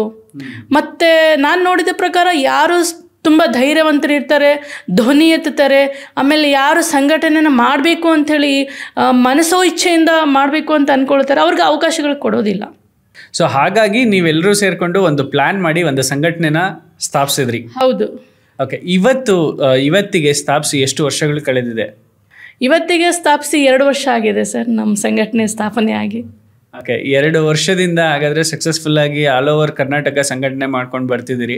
ಆಲ್ಮೋಸ್ಟ್ 3 ಲಕ್ಷಕ್ಕಿಂತ ಹೆಚ್ಚು ನೌಕರರು ಸದಸ್ಯತ್ವವನ್ನು ಪಡ್ಕೊಂಡಿದ್ದಾರೆ ಅಂತ ಕೇಳ್ಪಟ್ಟೆ. ಹೌದಾ? ನಿಜವಾಗ್ಲೂ 3 ಲಕ್ಷಕ್ಕಿಂತ ಹೆಚ್ಚು ಸದಸ್ಯತ್ವ ಇದೆಯಾ ನಿಮ್ಮ ಸಂಘಟನೆಯಲ್ಲಿ? ಹೌದು ಸರ್. ಏನು ಅಂತಂದರೆ, ಮೊಟ್ಟ ಮೊದಲ ಬಾರಿಗೆ ಒಟ್ಟು ಸರ್ಕಾರಿ ನೌಕರರು 7 ಲಕ್ಷ ಜನ, ಒಟ್ಟು ಸರ್ಕಾರಿ ನೌಕರರು 6 ಲಕ್ಷ ಜನ. ಆ 6 ಲಕ್ಷ ಜನರಲ್ಲಿ 52%, 52% ಮಹಿಳಾ ನೌಕರರು ಕೆಲಸ ಮಾಡ್ತಾಯಿದ್ದೀವಿ. ನಾವು ನಮ್ಮ ಸಂಘಟನೆಯಲ್ಲಿ ಬೈ ಡಿಫಾಲ್ಟ್ 3 ಲಕ್ಷಕ್ಕಿಂತ ಹೆಚ್ಚಿನ ಮಹಿಳಾ ನೌಕರರು ಸದಸ್ಯರಾಗಿದ್ದಾರೆ. ಅಂದ್ರೆ ನೀವು ಹೇಳ್ತಾ ಇರೋದು group A, B, C, D? ಹೌದು ಹೌದು, ಎಲ್ಲವೂ ಸೇರಿ. ಹೌದು ಹೌದು. ಆಮೇಲೆ ಇನ್ನೊಂದು ಹೇಳಬೇಕು ಅಂತಂದರೆ, ಲೈಕ್ ಈ 80 ಏನು ಇಲಾಖೆಗಳಿದ್ದಾವೆ, ಆ ಇಲಾಖೆಯಲ್ಲಿ ಶಿಕ್ಷಣ ಇಲಾಖೆಯಲ್ಲಿ 70% ಅಷ್ಟು ಮಹಿಳಾ ನೌಕರರಿದ್ದಾರೆ. ಮಹಿಳಾ ಮತ್ತು ಮಕ್ಕಳ ಕಲ್ಯಾಣ ಇಲಾಖೆಯಲ್ಲಿ ಒಂದು 80% ಅಷ್ಟು ಮಹಿಳಾ ನೌಕರರಿದ್ದಾರೆ. ಆಮೇಲೆ ಖಜಾನೆ ಇಲಾಖೆಯಲ್ಲಿ ಒಂದು 80% ಅಷ್ಟು ಇದೆ. ಕೆಲವೊಂದು 10-20 ಇಲಾಖೆಯಲ್ಲಿ ಮಹಿಳಾ ನೌಕರರೇ ಜಾಸ್ತಿ ಜನ ಇದ್ದಾರೆ. ಸರಾಸರಿ ಅವರೇಜ್ ನಾವು ನೋಡಿದವಾಗ ನಾವು 52% ಇದ್ದೀವಿ. ಆದರೆ ಇಲಾಖಾವಾರು ನೋಡಿದವಾಗ ನಾವು ಕೆಲವೊಂದು ಇಲಾಖೆಯಲ್ಲಿ 52% ಜಾಸ್ತಿ ಹೆಣ್ಮಕ್ಳು ನಾವು ಸರ್ಕಾರಿ ನೌಕರಿಯಲ್ಲಿ ಕೆಲಸ ಮಾಡ್ತಾಯಿದ್ದೀವಿ. ತಮ್ಮದೇ ಆಗಿರ್ತಕ್ಕಂಥ ಪಾತ್ರನ ನಿರ್ವಹಿಸ್ತಾ ಇದ್ದೀವಿ. ತಮ್ಮದೇ ಆಗಿರ್ತಕ್ಕಂಥ ಕೆಲವೊಂದು ಕೊಡುಗೆಗಳನ್ನು ಕೂಡ ನಾವು ಸರ್ಕಾರಕ್ಕೆ ನೀಡ್ತಾ ಇದ್ದೇವೆ. ಮೇಡಮ್, ಇಷ್ಟೆಲ್ಲ ಆಕ್ಟಿವಿಟೀಸ್ನಲ್ಲಿ ನೀವು ಪಾಲ್ಗೊಂಡಿರುವಾಗ ನನಗೆ ಒಂದು ಪ್ರಶ್ನೆ ಬರ್ತದೆ. ರೋಶ್ನಿ ಗೌಡಗೆ ಯಾವುದೋ ಒಂದು ಬ್ಯಾಕ್ ಸಪೋರ್ಟ್ ಇದೆ. ಸೊ ಹಾಗಾದರೆ ರೋಶ್ನಿ ಗೌಡ ಯಾರು? ರೋಶ್ನಿ ಗೌಡ ಹೇಳಬೇಕು ಅಂತಂದರೆ ಒಂದು ಮನಸ್ಸಲ್ಲಿ ತುಡಿತಾ ಇರ್ತಕ್ಕಂಥ ಒಂದು ಹೆಣ್ಮಕ್ಳಿಗೋಸ್ಕರನೇ ಮಾಡಬೇಕು ಏನಾದರೂ ಅಂಥೇಳಿ ಅಂದ್ಕೊಂಡಿರ್ತಕ್ಕಂಥ ಒಂದು ಹೆಣ್ಣು ರೋಶ್ನಿ ಗೌಡ. ಮತ್ತು ಒಂದು ಸರ್ಕಾರಿ ನೌಕರಿಯಲ್ಲಿ ತಂದೆ ಆಗಿರ್ತಕ್ಕಂಥ ಸೇವೆಯನ್ನು ಸಲ್ಲಿಸ್ತಕ್ಕಂಥದ್ದು. ಮುಂಚೆ ಯಾವ ಡಿಪಾರ್ಟ್ಮೆಂಟಲ್ಲಿ ಇದ್ರಿ ಮೇಡಮ್ ನೀವು? ಎಜುಕೇಷನ್ ಡಿಪಾರ್ಟ್ಮೆಂಟೇ, ಶಿಕ್ಷಣ ಇಲಾಖೆಯಲ್ಲೇ ನಾನು ಮೊದಲ ಬಾರಿಗೆ ಶಿಕ್ಷಣ ಇಲಾಖೆಯನ್ನೇ ನಾನು ಸೇರಿದ್ದೇನೆ ಕರ್ತವ್ಯಕ್ಕೆ. ಅದಕ್ಕಿಂತ ಮೊದಲು ನಾನು KS ಮಾಡಿದ್ದೇನೆ. ಬಟ್ ಸೆಲೆಕ್ಷನ್ ಇದಾಗಲಿಲ್ಲ ಕಾರಣಾಂತರಗಳಿಂದ. ಮತ್ತು IAS ಮಾಡಿದ್ದೇನೆ. ಆಮೇಲೆ ಮೇನ್ಸಲ್ಲಿ ಕಡಿಮೆ ಮಾರ್ಕ್ಸ್ ಬಂತು. ಸೊ ಕೊನೆಗೆ ನಾನು ಶಿಕ್ಷಣ ಇಲಾಖೆಯಲ್ಲಿ ಕರ್ತವ್ಯಕ್ಕೆ ನಿರ್ವಹಿಸಿ ಕೆಲಸವನ್ನು ನಿರ್ವಹಿಸ್ತಾ ಇದ್ದೇನೆ. ಈಗ ಪ್ರೆಸೆಂಟ್ ಶಿಕ್ಷಣ ಇಲಾಖೆಯಲ್ಲೇ ಕೆಲಸ ಮಾಡ್ತಾ ಇದ್ದೇನೆ ನಾನು. ಮೇಡಮ್, ಈಗ ನೀವಿಷ್ಟೆಲ್ಲ ಸಂಘಟನೆಯಲ್ಲಿ ಫುಲ್ ಟೈಮ್ ತೊಡಗಿರುವಾಗ ನನಗೆ ಒಂದು ಸಂದೇಹ ಬಂತು. ನೀವು ಈ ಸಂಘಟನೆಯನ್ನು ಮುನ್ನಡೆಸುವಾಗ ನಿಮಗೆ ಎಷ್ಟು ಚಾಲೆಂಜಸ್ ಬಂದಿರ್ಬೋದು? ಹಾಗಾದರೆ ನೀವೇ ಹೇಳಿದ್ರಿ ಅವಕಾಶ ವಂಚಿತರು ಮಹಿಳೆಯರು ಅಂತ ಹೇಳಿ. ಕರ್ನಾಟಕ ರಾಜ್ಯ ಸಂಘಟನೆಯಲ್ಲಿ ಅಂದರೆ ನೌಕರರ ಸಂಘಟನೆಯಲ್ಲಿದ್ದಾಗ ನಾವೇ ಅವಕಾಶ ವಂಚಿತರು ಅಂತ. ಈಗ ಎಷ್ಟು % ನಿಮ್ಮಲ್ಲಿರುವಂತಹ 52% ಮಹಿಳೆಯರಿಗೆ ಎಷ್ಟು % ಮಹಿಳೆಯರಿಗೆ ನೀವು ಅವಕಾಶ ಕೊಟ್ಟಿದ್ದೀರಿ? ನಾವಿವಾಗ 100% ಅವಕಾಶ ಕೊಟ್ಟಿದ್ದೇವೆ. ಯಾಕೆಂತಂದರೆ ನಾವು ಇವಾಗ ಇವರವರೆಲ್ಲರೂ ಮಹಿಳೆಯರೇ. ಹಾಗಾಗಿ ನಾವು ಎಲ್ಲ ಸೇರಿಕೊಂಡು ಈ ಮಹಿಳಾ ಸಂಘಟನೆಯನ್ನು ಕಟ್ಟಿದ್ದೇವೆ. ಈ ಮಹಿಳಾ ಸಂಘಟನೆಯನ್ನು ಬಲಿಷ್ಠವಾಗಿ ಮುನ್ನಡೆಸ್ಕೊಂಡು ಹೋಗಬೇಕು, ಬಲಿಷ್ಠವಾಗಿ ಇನ್ನೂ ಎತ್ತರಕ್ಕೆ ಕಟ್ಟಬೇಕು, ಇನ್ನೂ ಎಲ್ಲರಿಗೂ ಕೂಡ ಒಟ್ಟುಗೂಡಿಸ್ಬೇಕು. ಜಿಲ್ಲೆ, ತಾಲೂಕು ಮತ್ತು ಒಂದು ಗ್ರಾಮ ಮಟ್ಟದಿಂದನೂ ಕೂಡ ನಮ್ಮ ಸಂಘಟನೆ ಬೆಳಿಬೇಕು ಅಂತಕ್ಕಂಥ ಒಂದು ಉದ್ದೇಶದಿಂದ ಇವತ್ತು ನಮ್ಮ ಸಂಘಟನೆ ಜಿಲ್ಲೆ ಮತ್ತು ತಾಲೂಕಲ್ಲಿನೂ ಕೂಡ ತಮ್ಮ ಸಂಘಟನೆಗಳನ್ನು ಕೂಡ ಪ್ರಾರಂಭ ಆಗ್ತಾ ಇದ್ದಾವೆ. ಅಲ್ಲಿನೂ ಕೂಡ ಜಿಲ್ಲೆ ತಾಲೂಕಲ್ಲಿ ಇರ್ತಕ್ಕಂಥ ಮಹಿಳಾ ನೌಕರರು ಒಂದುಗೂಡ್ತಾ ಇದ್ದಾರೆ. ಮಹಿಳಾ ನೌಕರರು ಒಗ್ಗಟ್ಟಾಗಿ ಇವತ್ತು ಸಂಘಟನೆಯನ್ನು ಮಾಡ್ತಾ ಇದ್ದಾರೆ. ತುಂಬ ಒಳ್ಳೆಯ ಒಂದು ಸಂಘಟನೆಗೆ ಪ್ರತಿಕ್ರಿಯೆಯನ್ನು ಕೂಡ ರಾಜ್ಯದಾದ್ಯಂತ ನಮಗೆ ಸಿಗ್ತಾ ಇದೆ. ಎಲ್ಲ ರೀತಿಯ ಒಂದು ಜನಪ್ರತಿನಿಧಿಗಳಿಂದನೂ ಕೂಡ ಇದಕ್ಕೆ ಒಂದು ಒಳ್ಳೆಯ ಪ್ರತಿಕ್ರಿಯೆ ಸಿಕ್ಕಿದೆ. ನಾವು ಈಗಾಗಲೇ ನಮ್ಮ ಸಂಘಟನೆಯನ್ನು ಸರ್ಕಾರದ ಮಟ್ಟದಲ್ಲಿಯೂ ಕೂಡ ನಾವು ಈ ಸಂಘಟನೆಯನ್ನು ಗುರುತಿಸಿದ್ದೇವೆ. ಸಂಘಟನೆಯನ್ನು ಎಲ್ಲರಿಗೂ ನಾವು ಇದನ್ನು ಪರಿಚಯಿಸಿದ್ದೇವೆ. ಒಂದು ಸಂಘಟನೆ, ಇಂಥ ಒಂದು ಸಂಘಟನೆ ಇದೆ ಮತ್ತು ಸಂಘಟನೆ ಕೆಲಸ ಮಾಡ್ತಾ ಇದ್ದೀವಿ ಅಂತಕ್ಕಂಥದ್ದನ್ನು ಕೂಡ ನಾವು ಎಲ್ಲ ಒಂದು ಹಂತದ ಅಧಿಕಾರಿಗಳಾಗಲಿ ಮತ್ತು ಒಂದು ಜನಪ್ರತಿನಿಧಿಗಳಾಗಲಿ ಮತ್ತು ಸರ್ಕಾರಕ್ಕೂ ಕೂಡ ನಮ್ಮ ಸಂಘಟನೆಯ ವಿಚಾರವನ್ನು ನಾವು ತಿಳಿಸಿದ್ದೀವಿ. ಈಗಾಗಲೇ ನಮ್ಮ ಸಂಘಟನೆ ತುಂಬ ಒಳ್ಳೆಯ ಕೆಲಸಗಳನ್ನು ಮಾಡ್ತಾ ಇದೆ ಸರ್. ನಿಮ್ಮ ಸಂಘಟನೆಯ ಮುಖ್ಯ ಧ್ಯೇಯ ಉದ್ದೇಶ ಏನು ಅಂತ? ನಮ್ಮ ಸಂಘಟನೆಯ ಮುಖ್ಯ ಧ್ಯೇಯ ಉದ್ದೇಶ ಅಂತಂದರೆ ಮಹಿಳಾ ನೌಕರರ ಸಾರ್ವತ್ರಿಕ ಅಭಿವೃದ್ಧಿ ಆಗಬೇಕು ಮತ್ತು ಮಹಿಳಾ ನೌಕರರಿಗೆ ನಿರ್ಭಯವಾಗಿ ಮತ್ತು ಸ್ವಾಭಿಮಾನಿಯಾಗಿ ಅವರು ಕೆಲಸವನ್ನು ನಿರ್ವಹಿಸಬೇಕು. ಆಮೇಲೆ ನಮಗೆ ಇರ್ತಕ್ಕಂಥ ಎಲ್ಲ ಸಮಸ್ಯೆ ಮತ್ತು ಸವಾಲುಗಳನ್ನು ಮೆಟ್ಟಿ ನಿಲ್ಲಬೇಕು. ಮತ್ತು ನಮಗೆ ಆಗಿರ್ತಕ್ಕಂಥ ಕೆಲವೊಂದು ಸಂದರ್ಭದಲ್ಲಿ ನಮ್ಮನ್ನೇ ನಾವು ರಕ್ಷಣೆ ಮಾಡ್ಕೋಬೇಕು ಮತ್ತು ನಮ್ಮ ಕೆಲಸದಲ್ಲಿ ನಾವು ಯಾವ ರೀತಿಯಲ್ಲಿ ನೈಪುಣ್ಯತೆಯನ್ನು ಸಾಧಿಸಬೇಕು, ಯಾವ ರೀತಿಯಲ್ಲಿ ನಾವು ನಮ್ಮ ಕುಟುಂಬ ಮತ್ತು ಸರ್ಕಾರಿ ನೌಕರಿಯನ್ನು ಸಮತೋಲನವಾಗಿ ಅದನ್ನು ನಿರ್ವಹಿಸಬೇಕು ಮತ್ತು ನಮ್ಮ ಸರ್ಕಾರಕ್ಕೆ ನಮ್ಮದೇ ಆಗಿರ್ತಕ್ಕಂಥ ಕೊಡುಗೆಯನ್ನು ಕೊಡಬೇಕು ಅಂತಕ್ಕಂಥದ್ದು ನಮ್ಮ ಮುಖ್ಯ ಉದ್ದೇಶ ಸರ್ ನಮ್ಮ ಸಂಘಟನೆ. ಮೇಡಮ್, ಇಷ್ಟು ದೊಡ್ಡ ಸಂಘಟನೆ 2 ವರ್ಷದಲ್ಲಿ ಇಷ್ಟು ದೊಡ್ಡ ಸಂಖ್ಯೆಯನ್ನು ರೀಚ್ ಆಗ್ಲಿಕ್ಕೆ ಹೇಗೆ ಸಾಧ್ಯ ಆಯಿತು ಅಂತ? ಹೇಗೆ ಸಾಧ್ಯ ಆಯಿತು ಅಂತ ಹೇಳೋದಕ್ಕೆ ನನಗೆ ಅನಿಸುತ್ತೆ, ಕೆಲವೊಂದು ಸಲ ಎಲ್ಲರೂ ಹೇಳ್ತಾರೆ ಒಂದು 4 ಜನ ಹೆಣ್ಮಕ್ಳು ಸೇರಿದರೆ, ಒಂದು ಜಡೆ ಸೇರಿದರೆ ಜಗಳ ಆಗತ್ತೆ ಅಂತ ಹೇಳ್ತಾರೆ.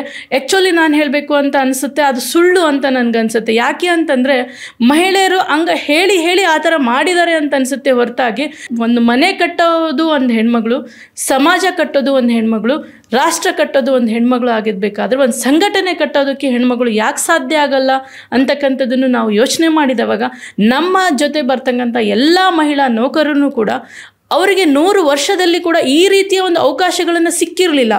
ಅವರಿಗೆ ಇವಾಗ ಅನ್ನಿಸ್ತಾ ಇದೆ, ಹೌದು ನಾವು ಇಷ್ಟು ದಿನ ತಪ್ಪು ಮಾಡಿದ್ವಿ, ಇನ್ಮುಂದಾದರೂ ನಾವು ಎಚ್ಚೆತ್ಕೊಳ್ಬೇಕು, ಇನ್ಮುಂದಾದರೂ ನಾವು ಜಾಗೃತರಾಗಬೇಕು, ಇನ್ಮುಂದಾದರೂ ನಾವು ನಮ್ಮ ಸಂಘಟನೆಯನ್ನು ಬೆಳೆಸ್ಕೋಬೇಕು, ಇನ್ಮುಂದಾದರೂ ನಾವು ನಮ್ಮ ಹಕ್ಕುಗಳನ್ನು, ನಮ್ಮ ರಕ್ಷಣೆಯನ್ನು ನಾವೇ ಪಡ್ಕೊಳ್ಬೇಕು ಅಂತಕ್ಕಂಥ ಜಾಗೃತಿನ ಇವತ್ತು ನಾವು ಮೂಡಿಸ್ತಾ ಇದ್ದೇವೆ ಸರ್. ನಿಮ್ಮ ಹೋರಾಟ ಯಾವ ಕಾರಣಕ್ಕೆ, ನಿಮ್ಮ ಸಂಘಟನೆಯ ಹೋರಾಟಗಳು ಅಂತ? ನಮ್ಮ ಸಂಘಟನೆಯ ಹೋರಾಟಗಳು ಯಾವ ಕಾರಣಕ್ಕೆ ಅಂತಂದರೆ, ಒಂದು ನೌಕರರ ಸಂಘದಲ್ಲಿ ನಮಗೆ 50% ಮೀಸಲಾತಿಯನ್ನು ಕೊಡಬೇಕು ಅಂತಕ್ಕಂಥದ್ದು. ಇಲ್ಲ ಅಂತಂದರೆ ನಮ್ಮ ಪಾಡಿಗೆ ನಮ್ಮನ್ನು ಬಿಟ್ಬಿಡಬೇಕು ಅಂತಕ್ಕಂಥದ್ದು ನಮಗೆ. ಆಲ್ರೆಡಿ ನೀವು 52% ಇದ್ದೀರಿ, ನೀವು 50% ಕೇಳ್ತೀರಾ ಅಂದರೆ ಸಂಘಟನೆಯಲ್ಲಿ ನಾವು ಕೇಳ್ತಾ ಇದ್ದೇವೆ. ಓಕೆ, ನಾವು ಸಂಘಟನೆಯಲ್ಲಿ ಕೇಳ್ತೇವೆ. ನಾವು ಸಂಘಟನೆಯನ್ನು ಒಡಿಬೇಕು ಅಂತೇಳಿ ನಾವು ಮಾಡಲಿಲ್ಲ. ಪುರುಷರ ಸಂಘಟನೆ ಅಥವಾ ಮಹಿಳೆಯರ ಸಂಘಟನೆ ಬೇರೆ ಬೇರೆ ಮಾಡಬೇಕು ಅನ್ನೋ ಉದ್ದೇಶ ನಮಗಿಲ್ಲ. ಆದರೆ ನಮಗಿರ್ತಕ್ಕಂಥ ಉದ್ದೇಶ ಏನು ಅಂತಂದರೆ, ನಮಗೆ ಒಂದೇ ಇರ್ತಕ್ಕಂಥ ಸಂಘಟನೆಯಲ್ಲಿ ನಮಗೂ ಕೂಡ 50% ಮೀಸಲಾತಿಯನ್ನು ಕೊಡಲೇಬೇಕು ಅಂತಕ್ಕಂಥದ್ದು ನಮ್ಮ ಹೋರಾಟ. ಯಾಕಂದರೆ ನೀವು ಮೆಜಾರಿಟಿ ಇದ್ದೀರಿ. ಹೌದು. ಸೊ ಎರಡನೇ ಉದ್ದೇಶ ನಮ್ಮ ಒಂದು ರಕ್ಷಣೆ ಮತ್ತು ನಮ್ಮ ಮಹಿಳೆಯ ನೌಕರರಿಗೆ ಸಿಗಬೇಕಾಗಿರ್ತಕ್ಕಂಥ ಹಕ್ಕುಗಳು ಕೂಡ ನಮಗೆ ಸಿಗಬೇಕು. ಯಾಕೆ ಅಂತಂದರೆ ಎಲ್ಲ ಪುರುಷ ಪ್ರಧಾನ ಆಗಿರ್ತಕ್ಕಂಥ ಸಂಘಟನೆಗಳು ಮಹಿಳೆಯ ಪರವಾಗಿ ಧ್ವನಿ ಎತ್ತೋದು ತುಂಬ ಕಡಿಮೆ ಅಂತಂದರೆ, ಸಾಮಾನ್ಯವಾಗಿರ್ತಕ್ಕಂಥ ಸಮಸ್ಯೆಗಳಿಗೆ ಎಲ್ಲರೂ ಧ್ವನಿ ಎತ್ತುತ್ತಾರೆ.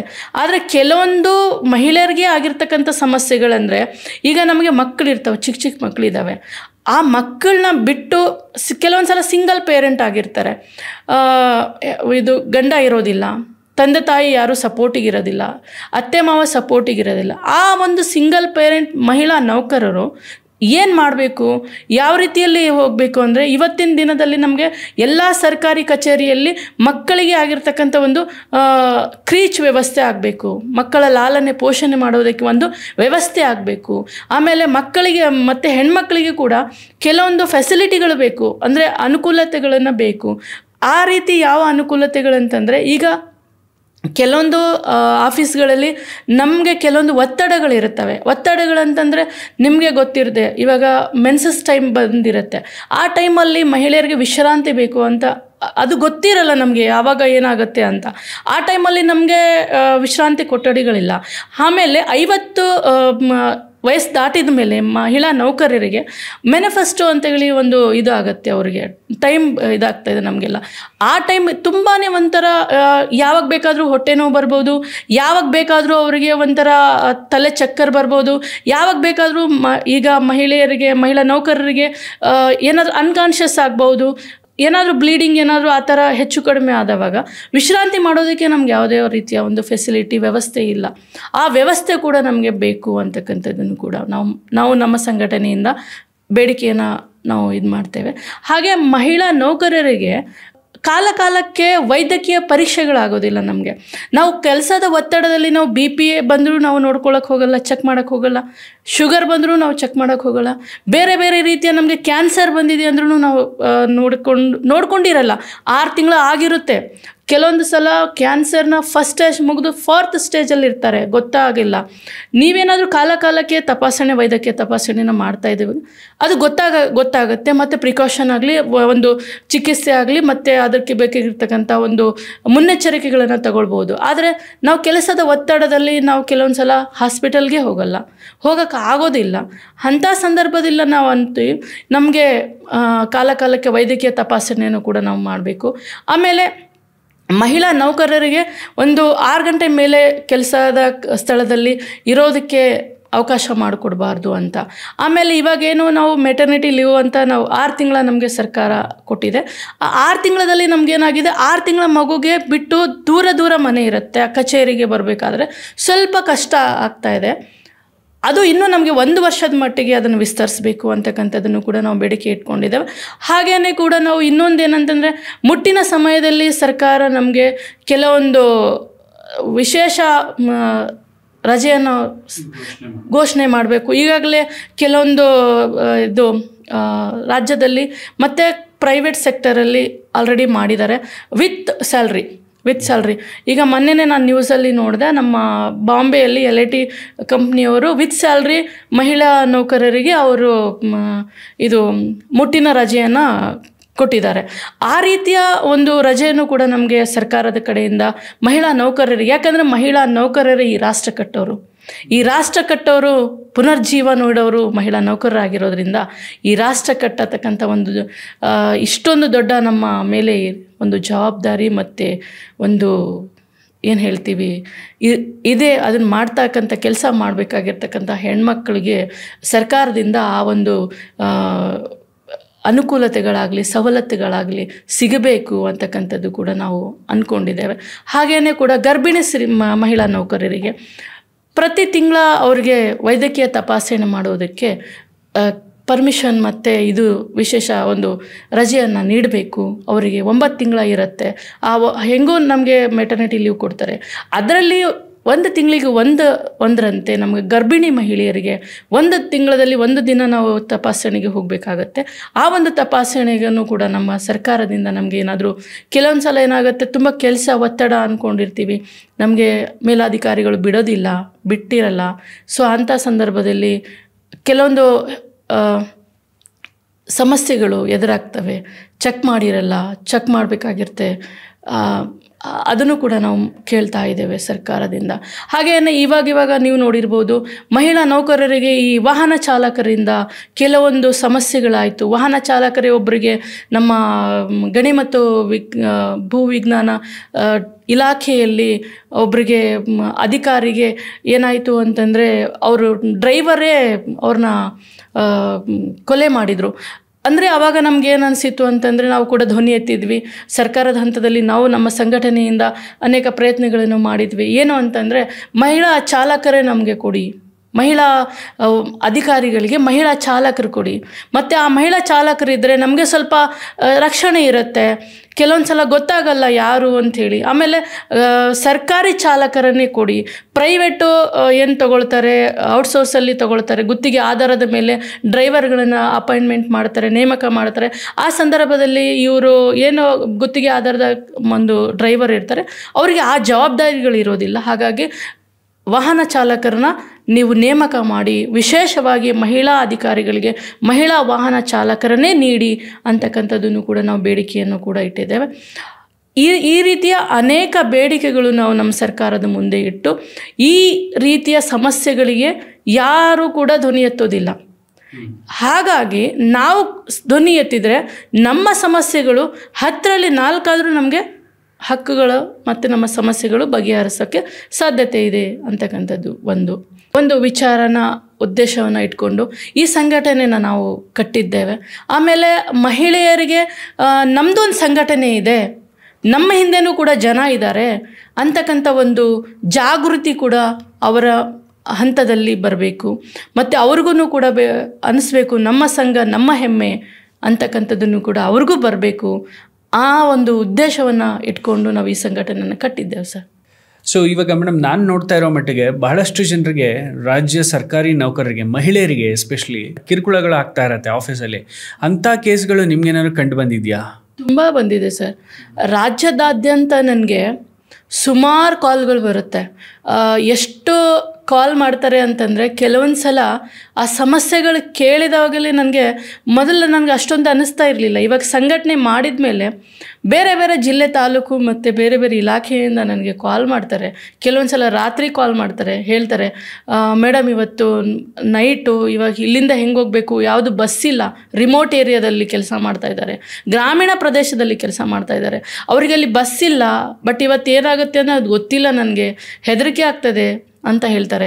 ಆಮೇಲೆ ಕೆಲವೊಂದು ಆಫೀಸ್ಗಳಲ್ಲಿ ಅವರಿಗೆ ಎಷ್ಟು ಕಿರುಕುಳ ಆಗ್ತಾಯಿದೆ ಅಂತಂದರೆ, ಆಫೀಸ್ ಕಚೇರಿ ಹಂತದಲ್ಲಿ ಅಧಿಕಾರಿಗಳಿಂದನೂ ಕಿರುಕುಳ ಆಗುತ್ತೆ, ಬೇರೆಯವರಿಂದನೂ ಕೂಡ ಕಿರುಕುಳ ಆಗ್ತದೆ. ಸ್ಪೆಷಲಿ RDPR ಡಿಪಾರ್ಟ್ಮೆಂಟ್ ಅಲ್ಲಿ PDOಗಳಿಗೆ ಒಂದು ಕಿರುಕುಳವನ್ನು ಆಗ್ತದೆ. ಆಮೇಲೆ ಆರೋಗ್ಯ ಇಲಾಖೆಯಲ್ಲಿ ಕೆಲವೊಂದು ಸಲ ನೈಟ್ ಡ್ಯೂಟಿ ಮಾಡಬೇಕಾಗತ್ತೆ, ರಾತ್ರಿ ಒಂದು ಕೆಲಸ ಮಾಡಬೇಕಾಗತ್ತೆ. ಆ ಸಂದರ್ಭದಲ್ಲಿ ಅವರಿಗೆ ಕಿರುಕುಳಗಳನ್ನಾಗುತ್ತೆ. ಕಿರುಕುಳಗಳಂದರೆ ಹೇಳ್ಕೊಳ್ಳೋಕ್ಕೆ ಆಗೋದಿಲ್ಲ. ಎಷ್ಟೋ ಮಹಿಳಾ ನೌಕರರು ಸುಸೈಡ್ ಮಾಡ್ಕೊಂಡಿದ್ದಾರೆ. ಇದರಿಂದನೇ ಕೂಡ ಭಾಳಷ್ಟು ಕೇಸ್ ನನಗೆ ಬಂದಿದೆ ಸರ್. ತುಂಬ ಕೇಸ್ನ ನಾನು ಕೆಲವೊಂದು ಅವ್ರಿಗೆ ಧೈರ್ಯ ಹೇಳ್ತಾ ಇದ್ದೀನಿ, ಕೆಲವೊಂದಿಗೆ ಸಮಸ್ಯೆನ ಬಗೆಹರಿಸೋದಕ್ಕೆ ಕೂಡ ನೋಡ್ತಾ ಇದ್ದೀನಿ, ಬಗೆಹರಿಸಿದ್ದೀನಿ ಕೂಡ.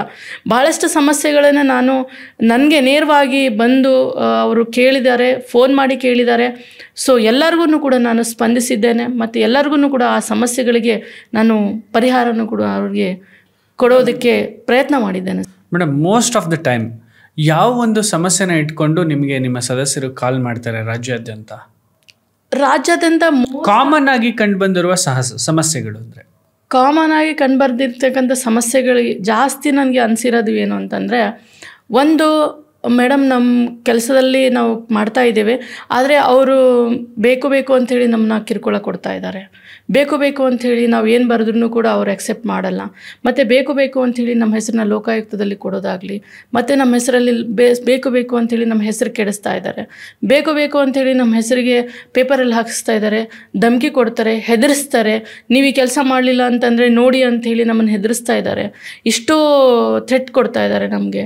ನಾವು ಯಾವ ರೀತಿ ಕೆಲಸ ಮಾಡಬೇಕು ಅಂತ ಗೊತ್ತಾಗಲ್ಲ. ನಾವು ಎಷ್ಟೋ ಸಲ ಹೋಗಿ ಅಧಿಕಾರಿಗಳ ಹತ್ರ ಹೇಳಿದ್ರೆ ಹೋಗಿ ಜಾಸ್ತಿ ಆದ ಒಂದು FIR ಮಾಡಿ ಅಂತ ಹೇಳ್ತಾರೆ. ನಾವು ಹೆಂಗೆ FIR ಮಾಡಬೇಕು? ನಮಗೆ ಏನು ರಕ್ಷಣೆ ಇದೆ? ನಮಗೇನು ಧೈರ್ಯ ಇದೆ? ನಾವು ಯಾರ ಹೆಸರಲ್ಲಿ FIR ಮಾಡಿದ ಮೇಲೆ ನಾವು ನಮಗೆ ರಕ್ಷಣೆ ಕೊಡಬೇಕಾದ್ರೆ ನಾವು ಸೀದಾ ಕೋರ್ಟ್ ಕಚೇರಿಗೆ ಯಾಕೆ ಹೋಗಬೇಕು? ಬೇರೆ ರೀತಿಯಲ್ಲಿ ಮಾಡಬೇಕು ಅಂತಂದರೆ ಇವ್ರು ಯಾರೂ ಸ್ಪಂದನೆ ಮಾಡೋದಿಲ್ಲ, ನಮ್ಮನ್ನ ಯಾರೂ ರಕ್ಷಣೆ ಮಾಡೋದಿಲ್ಲ. ಆಮೇಲೆ ನಾವು ಕೆಲಸ ಮಾಡಬೇಕಾದ್ರೆ ಬೇಕು ಅಂಥೇಳಿ ನಮ್ಮನ್ನು ಜಾಸ್ತಿ ಹೊತ್ತು ಇಟ್ಕೊಳ್ತಾರೆ. ಬೇಕು ಅಂಥೇಳಿ ನಮ್ಮನ್ನ ಕೆಲಸ ಎಷ್ಟೇ ಕೆಲಸ ಮಾಡಿದ್ರೂ ಕೂಡ ಇದು ಸರಿ ಮಾಡಿಲ್ಲ, ಇದು ನೀವು ಸರಿ ಮಾಡಿಲ್ಲ ಅಂಥೇಳಿ ನಮ್ಮನ ಮೇಲೆ ಆಪಾದನೆಯನ್ನು ಹೊರಿಸ್ತಾರೆ. ನಾನು ತಪ್ಪಿಲ್ಲ ಅಂದ್ರೂ ಕೂಡ ನಮ್ಮನ್ನು ಸಸ್ಪೆಂಡ್ ಮಾಡ್ತಾರೆ ಅಂತಕ್ಕಂಥ ಒಂದು ಸಮಸ್ಯೆಗಳು ಇಟ್ಕೊಂಡು ಕಾಲ್ ಮಾಡಿ. ಸಮಸ್ಯೆಗಳ ಸರಮಾಲೆನೇ ಇದೆ ಹಾಗಾದ್ರೆ? ತುಂಬ ಇದೆ ಸರ್, ಮಹಿಳಾ ನೌಕರರಿಗೆ ತುಂಬ ಇದೆ ಸರ್. ಓಕೆ ಮೇಡಮ್, ನೀವು ಎಜುಕೇಷನ್ ಏನು ಮಾಡಿರೋದು ಅಂತ ಹೇಳಿ? ನಾನು MA ಮಾಡಿದ್ದೀನಿ ಸರ್. MA ಇನ್? ಹೌದು, MA ಇನ್ ಕನ್ನಡ ಸರ್. MA ಇನ್ ಕನ್ನಡ. ಆದರೆ ನಿಮ್ಮ ಮಾತಾಡುವಂತಹ ದಾಟಿ ಮತ್ತು ನಿಮ್ಮ ಪೊಟೆನ್ಷಿಯಲ್ಲು ಪೊಲಿಟಿಕಲ್ ಕೆರಿಯರ್ನ ತುಂಬ ಸೆಳೆತಾ ಇದೆ ಅನಿಸುತ್ತೆ ನಿಮಗೆ? ಇಲ್ಲ ಸರ್, ಆ ಥರ ಏನೂ ಇದಿಲ್ಲ. ನನಗೆ ಮೊದಲಿಂದನೂ ಕೂಡ ನನ್ನ ಒಂದು ಸಮಾಜ ಸೇವೆ ಮಾಡಬೇಕು, ಮತ್ತು ಸಮಾಜದಲ್ಲಿ ನಾನು ಜನರ ಜೊತೆಗೆ ಇರಬೇಕು, ಆಮೇಲೆ ಬೇರೆ ಬೇರೆ ಕೆಲಸದಲ್ಲಿ ತೊಡಗಿಸ್ಕೊಳ್ಬೇಕು, ಮತ್ತು ಮಹಿಳಾ ಪರವಾಗಿರ್ತಕ್ಕಂಥ ಕೆಲಸದಲ್ಲಿ ನನ್ನನ್ನು ನಾನು ತೊಡಗಿಸ್ಕೊಳ್ಬೇಕು ಅಂತಕ್ಕಂಥ ಒಂದು ಅದಮ್ಯ ಒಂದು ಉದ್ದೇಶ ಇದೆ. ಒಂದು ಸಣ್ಣ ಒಂದು ಹೇಳಬೇಕಾದ್ರೆ ನಾನು ಒಂದು ಕತೆನ ಕೇಳಿದ್ದೆ. ಏನು ಕತೆ ಅಂತಂದರೆ, ಒಬ್ಬರು ಹೆಣ್ಮಗಳು ಈ ಅಂತಾರಾಷ್ಟ್ರೀಯ ದಿನಾಚರಣೆಯ ಪ್ರಯುಕ್ತ ಆ ಒಂದು ಸಂದರ್ಭ ನನಗೆ ತುಂಬ ಕಣ್ಣಿಗೆ ಕಟ್ಟುತ್ತೆ. ಇವತ್ತಿಗೂ ಅದು ನನಗೆ ಮರೆಯೋದಕ್ಕೂ ಸಾಧ್ಯ ಇಲ್ಲ. ಮತ್ತು ಅದನ್ನು ನಾನು ಪ್ರತಿದಿನ ನನಗೆ ಅದು ಎಚ್ಚರಿಕೆ ಕೊಡುತ್ತಾ ಇರುತ್ತೆ. ಏನಂತಂದರೆ, ಒಬ್ಬರು ಹೆಣ್ಮಗಳು ಹೇಳ್ತಾರೆ, ಇಂಟರ್ನ್ಯಾಷನಲ್ ಡೇ ನಡೀತಾ ಇರುತ್ತೆ, ವುಮೆನ್ಸ್ ಡೇ. ಅವ್ರಿಗೆ ಕೇಳ್ತಾರೆ, ನಿಮ್ಮ ಪರಿಚಯನ ಏನಂತ ಮಾಡಬಹುದು ಅಂತ ಕೇಳ್ತಾರೆ. ಒಬ್ಬರು ಸಾಧನೆ ಮಾಡಿ ಬಂದಿರ್ತಾರೆ, ಅವ್ರು ಹೇಳ್ತಾರೆ, ನನ್ನ ಒಂದು ಪರಿಚಯನ ನನ್ನ ಮಗುನ ಕೊಲ್ಲೋದ್ರಲ್ಲಿ ವಿಫಲ ಆಗಿರ್ತಕ್ಕಂಥ ತಾಯಿ ಅಂತ ಹೇಳಿ ನೀವು ಪರಿಚಯ ಮಾಡಿಕೊಡಿ ಅಂತ. ಆವಾಗ ಅವ್ರಿಗೆ ಅನಿಸುತ್ತೆ, ಏನು ಇವ್ರು ಹೇಳ್ತಾ ಇದ್ದಾರೆ, ಇಷ್ಟು ಸಾಧನೆ ಮಾಡಿದ್ದಾರೆ, ಆದರೆ ಈ ವಿಚಾರ ಹೇಳ್ತಾ ಇದ್ದಾರೆ ಯಾವ ಥರ ಅಂತ ಅವ್ರಿಗೆ ಅರ್ಥ ಆಗಲ್ಲ. ಮತ್ತೆ ಅವ್ರನ್ನ ಕೇಳ್ತಾರೆ, ಏನು ಮೇಡಮ್ ಇದು ಸರಿನಾ? ನಿಮ್ಮ ಪರಿಚಯ ಈ ಥರ ಕೊಡೋದಕ್ಕೆ ಸಾಧ್ಯನಾ? ನೀವೇನು ಹೇಳ್ತಾ ಇದ್ದೀರಾ? ನಿಮ್ಮ ಮಗುನೇ ನೀವು ಕೊಲ್ಲೋದಕ್ಕೆ ವಿಫಲ ಆಗಿರ್ತಕ್ಕಂಥ ಒಂದು ತಾಯಿ ಅಂತ ಹೇಳಿ ಅಂತ ಇವತ್ತು ಅಂತಾರಾಷ್ಟ್ರೀಯ ದಿನಾಚರಣೆಗೆ ನೀವು ಹೇಳ್ತಾ ಇದ್ದೀರಾ ಅಂದರೆ ಇದ್ಯಾವ ಥರ ಅಂತ ಹೇಳಿದಾಗ ಅವ್ರು ಹೇಳ್ತಾರೆ, ಹೌದು ಇದು ನಿಜ. ಯಾಕೆ ಅಂತಂದರೆ, ನನಗೆ 3 ಜನ ಹೆಣ್ಮಕ್ಳು, 2 ಹೆಣ್ಮಕ್ಳು ಆಯಿತು. ಮೂರನೇ ಹೆಣ್ಮಗು ನನಗೆ ಆದವಾಗ ನನ್ನ ಗಂಡ ಹೇಳ್ದ, ಆ ಹೆಣ್ಮಗುನ ಹೇಗಾದರೂ ಮಾಡಿ ನೀನು ಕೊಂದು 2 ಹೆಣ್ಮಕ್ಳ ಜೊತೆ ಇರಬೇಕಾದ್ರೆ ಮಾತ್ರ ನೀನು ನನ್ನ ಮನೆಯಲ್ಲಿರು, ಇಲ್ಲಾಂದರೆ ನೀನು ಹೋಗು ಅಂತ ಹೇಳ್ದ. ಆ ಟೈಮಲ್ಲಿ ನಾನು ಆ ಎಳೆ ಮಗುನ ಎತ್ಕೊಂಡು ಮನೆಗೆ ಬಂದೆ ಹಾಸ್ಪಿಟಲಿಂದ. ಆವಾಗ ನಾನು ಅಂದ್ಕೊಂಡೆ, ಈ ಮಗುನ ಏನಾದರೂ ಮಾಡಿ ಕೊಲ್ಲಬೇಕು ಇವತ್ತು ಅಂತ ಪ್ಲ್ಯಾನ್ ಮಾಡ್ದೆ. ಆ ಪ್ಲ್ಯಾನಲ್ಲಿ ನಾನು ಇಡೀ ರಾತ್ರಿ ನನ್ನ ಮಗುನ ಹೊರಗಡೆ ಇಟ್ಟೆ. ಆದರೆ ನಾನು ಬಂದು ಮನೆಯಲ್ಲಿ ಮಲ್ಕೊಂಡೆ. ನನಗನ್ಸಿತ್ತು, ಈ ಚಳಿಯಲ್ಲಿ ಆ ಮಗು ಸತ್ತೋಗುತ್ತೆ ಅಂತ.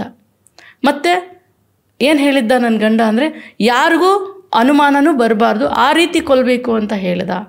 ಅದಕ್ಕಾಗಿ ಯಾರಿಗೂ ಅನುಮಾನ ಬರೋದಿಲ್ಲ, ಚಳಿಯಿಂದ ಸತ್ತಿದೆ ಅಂತ ಹೇಳ್ಬೋದು ಅಂತ ಆ ತಾಯಿ ಡಿಸೈಡ್ ಮಾಡ್ತಾಳೆ. ಆ ಟೈಮಲ್ಲಿ ಆ ಮಗು ಬೆಳಿಗ್ಗೆ ಎದ್ದು ತುಂಬ ಭಯದಿಂದ ಹೋಗ್ತಾಳೆ. ಆಲ್ರೆಡಿ ಮಗು ಸತ್ತಿರ್ಬೋದು, ಈಗ ಇನ್ನೇನು ಅಳೋದೊಂದೇ ನನಗೆ ಬಾಕಿ ಅಂತ ಹೋಗ್ತಾಳೆ.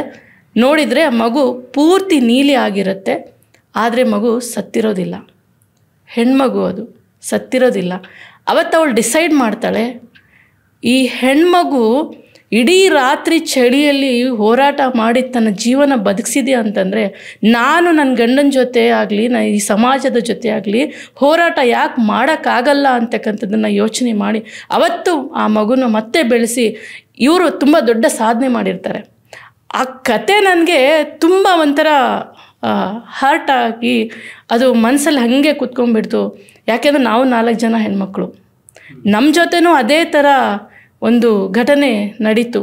ಹಾಗಾಗಿ ನನಗೆ ಯಾವಾಗಲೂ ಕೂಡ ಅನಿಸೋದು ಒಬ್ಬ ಮಹಿಳೆ ಸಾಧನೆ ಮಾಡಬೇಕು ಅಂತಕ್ಕಂಥದ್ದನ್ನು ಚಿಕ್ಕವಳಿರುವಾಗಲಿಂದನೇ ಅದನ್ನು ಅಳವಡಿಸ್ಕೊಂಡಿರೋದು.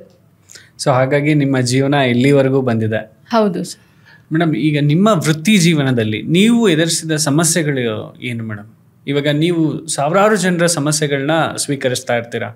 ಈಗ ನೀವು ನಿಜವಾಗ್ಲೂ ನಿಮ್ಮ ಜೀವನದಲ್ಲಿ ಸಮಸ್ಯೆಗಳನ್ನ ಎದುರಿಸಿದ್ದೀರಾ? ಈ ಥರ ಒಂದು ಆಲೋಚನೆ ಬರಲಿಕ್ಕೆ ಏನಾದರೂ ಒಂದು ಕಾರಣ ಇರಬೇಕಲ್ವಾ? ಬಲವಾದ ಕಾರಣ ನನಗೆ ಸಂಘಟನೆ ಮಾಡೋದಕ್ಕೆ ಒಂದು ವಿಶೇಷವಾದಂಥ ಕಾರಣ ಅಂತಂದರೆ ನಾನು ಹೇಳಿದೆ ಈಗಾಗಲೇ, ನಾವು ಸರ್ಕಾರಿ ನೌಕರಲ್ಲಿ ಸಂಘಟನೆಯಲ್ಲಿ ನೋಡಿರ್ತಕ್ಕಂಥ ಒಂದು ಪರಿಸ್ಥಿತಿ.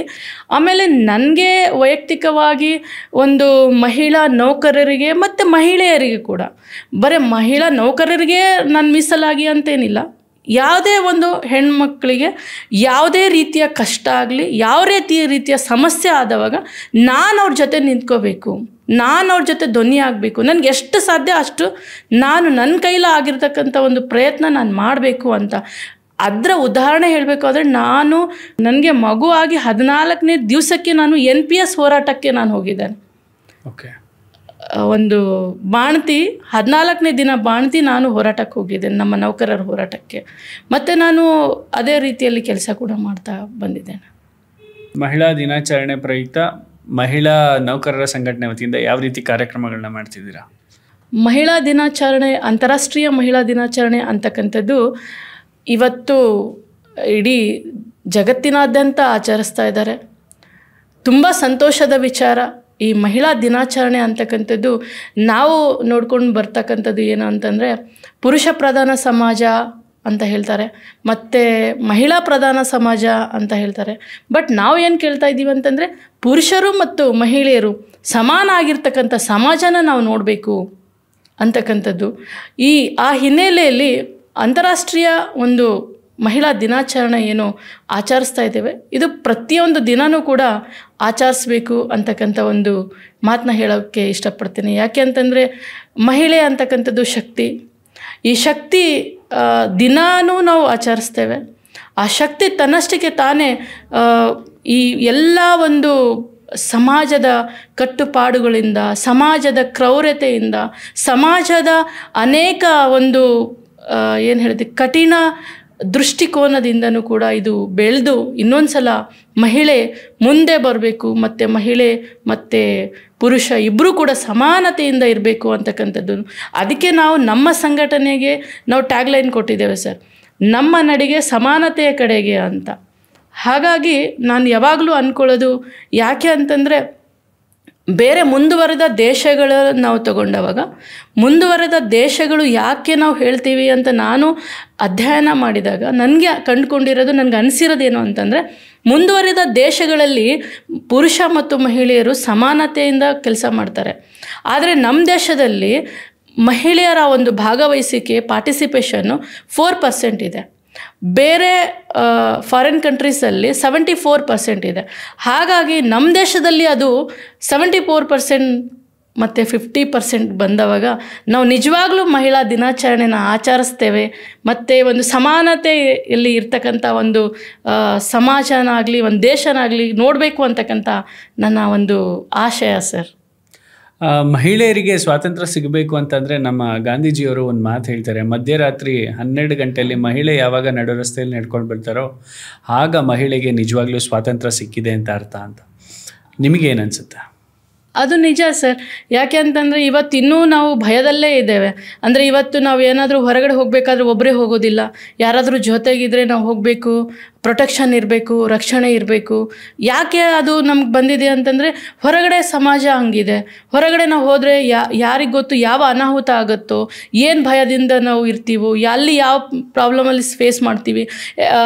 ಒಳ್ಳೆಯ ಕುಟುಂಬದಲ್ಲಿ ಇರ್ತಕ್ಕಂಥ ಮಹಿಳೆಯರಿಗೆ ಅಷ್ಟು ಕಷ್ಟ ಇಲ್ಲ ಅಂದ್ರೂ ಕೂಡ ಕೆಲವೊಂದು ಮಹಿಳೆಯರು ಇವಾಗ ಕೆಲಸ ಮಾಡಬೇಕಾಗತ್ತೆ, 10 ಗಂಟೆ 11 ಗಂಟೆಗೆ ಕೆಲಸ ಮಾಡ್ಕೊಂಡು ಬರಬೇಕಾಗತ್ತೆ, ಎಲ್ಲಿಂದನೋ ಬರಬೇಕಾಗತ್ತೆ, ಯಾವುದೋ ಊರಿಂದ ಬಂದು ಬೇರೆ ಬೇರೆ ಊರಿಗೆ ಒಬ್ಬರೇ ಆಗಿ ಹೋಗಬೇಕಾಗತ್ತೆ.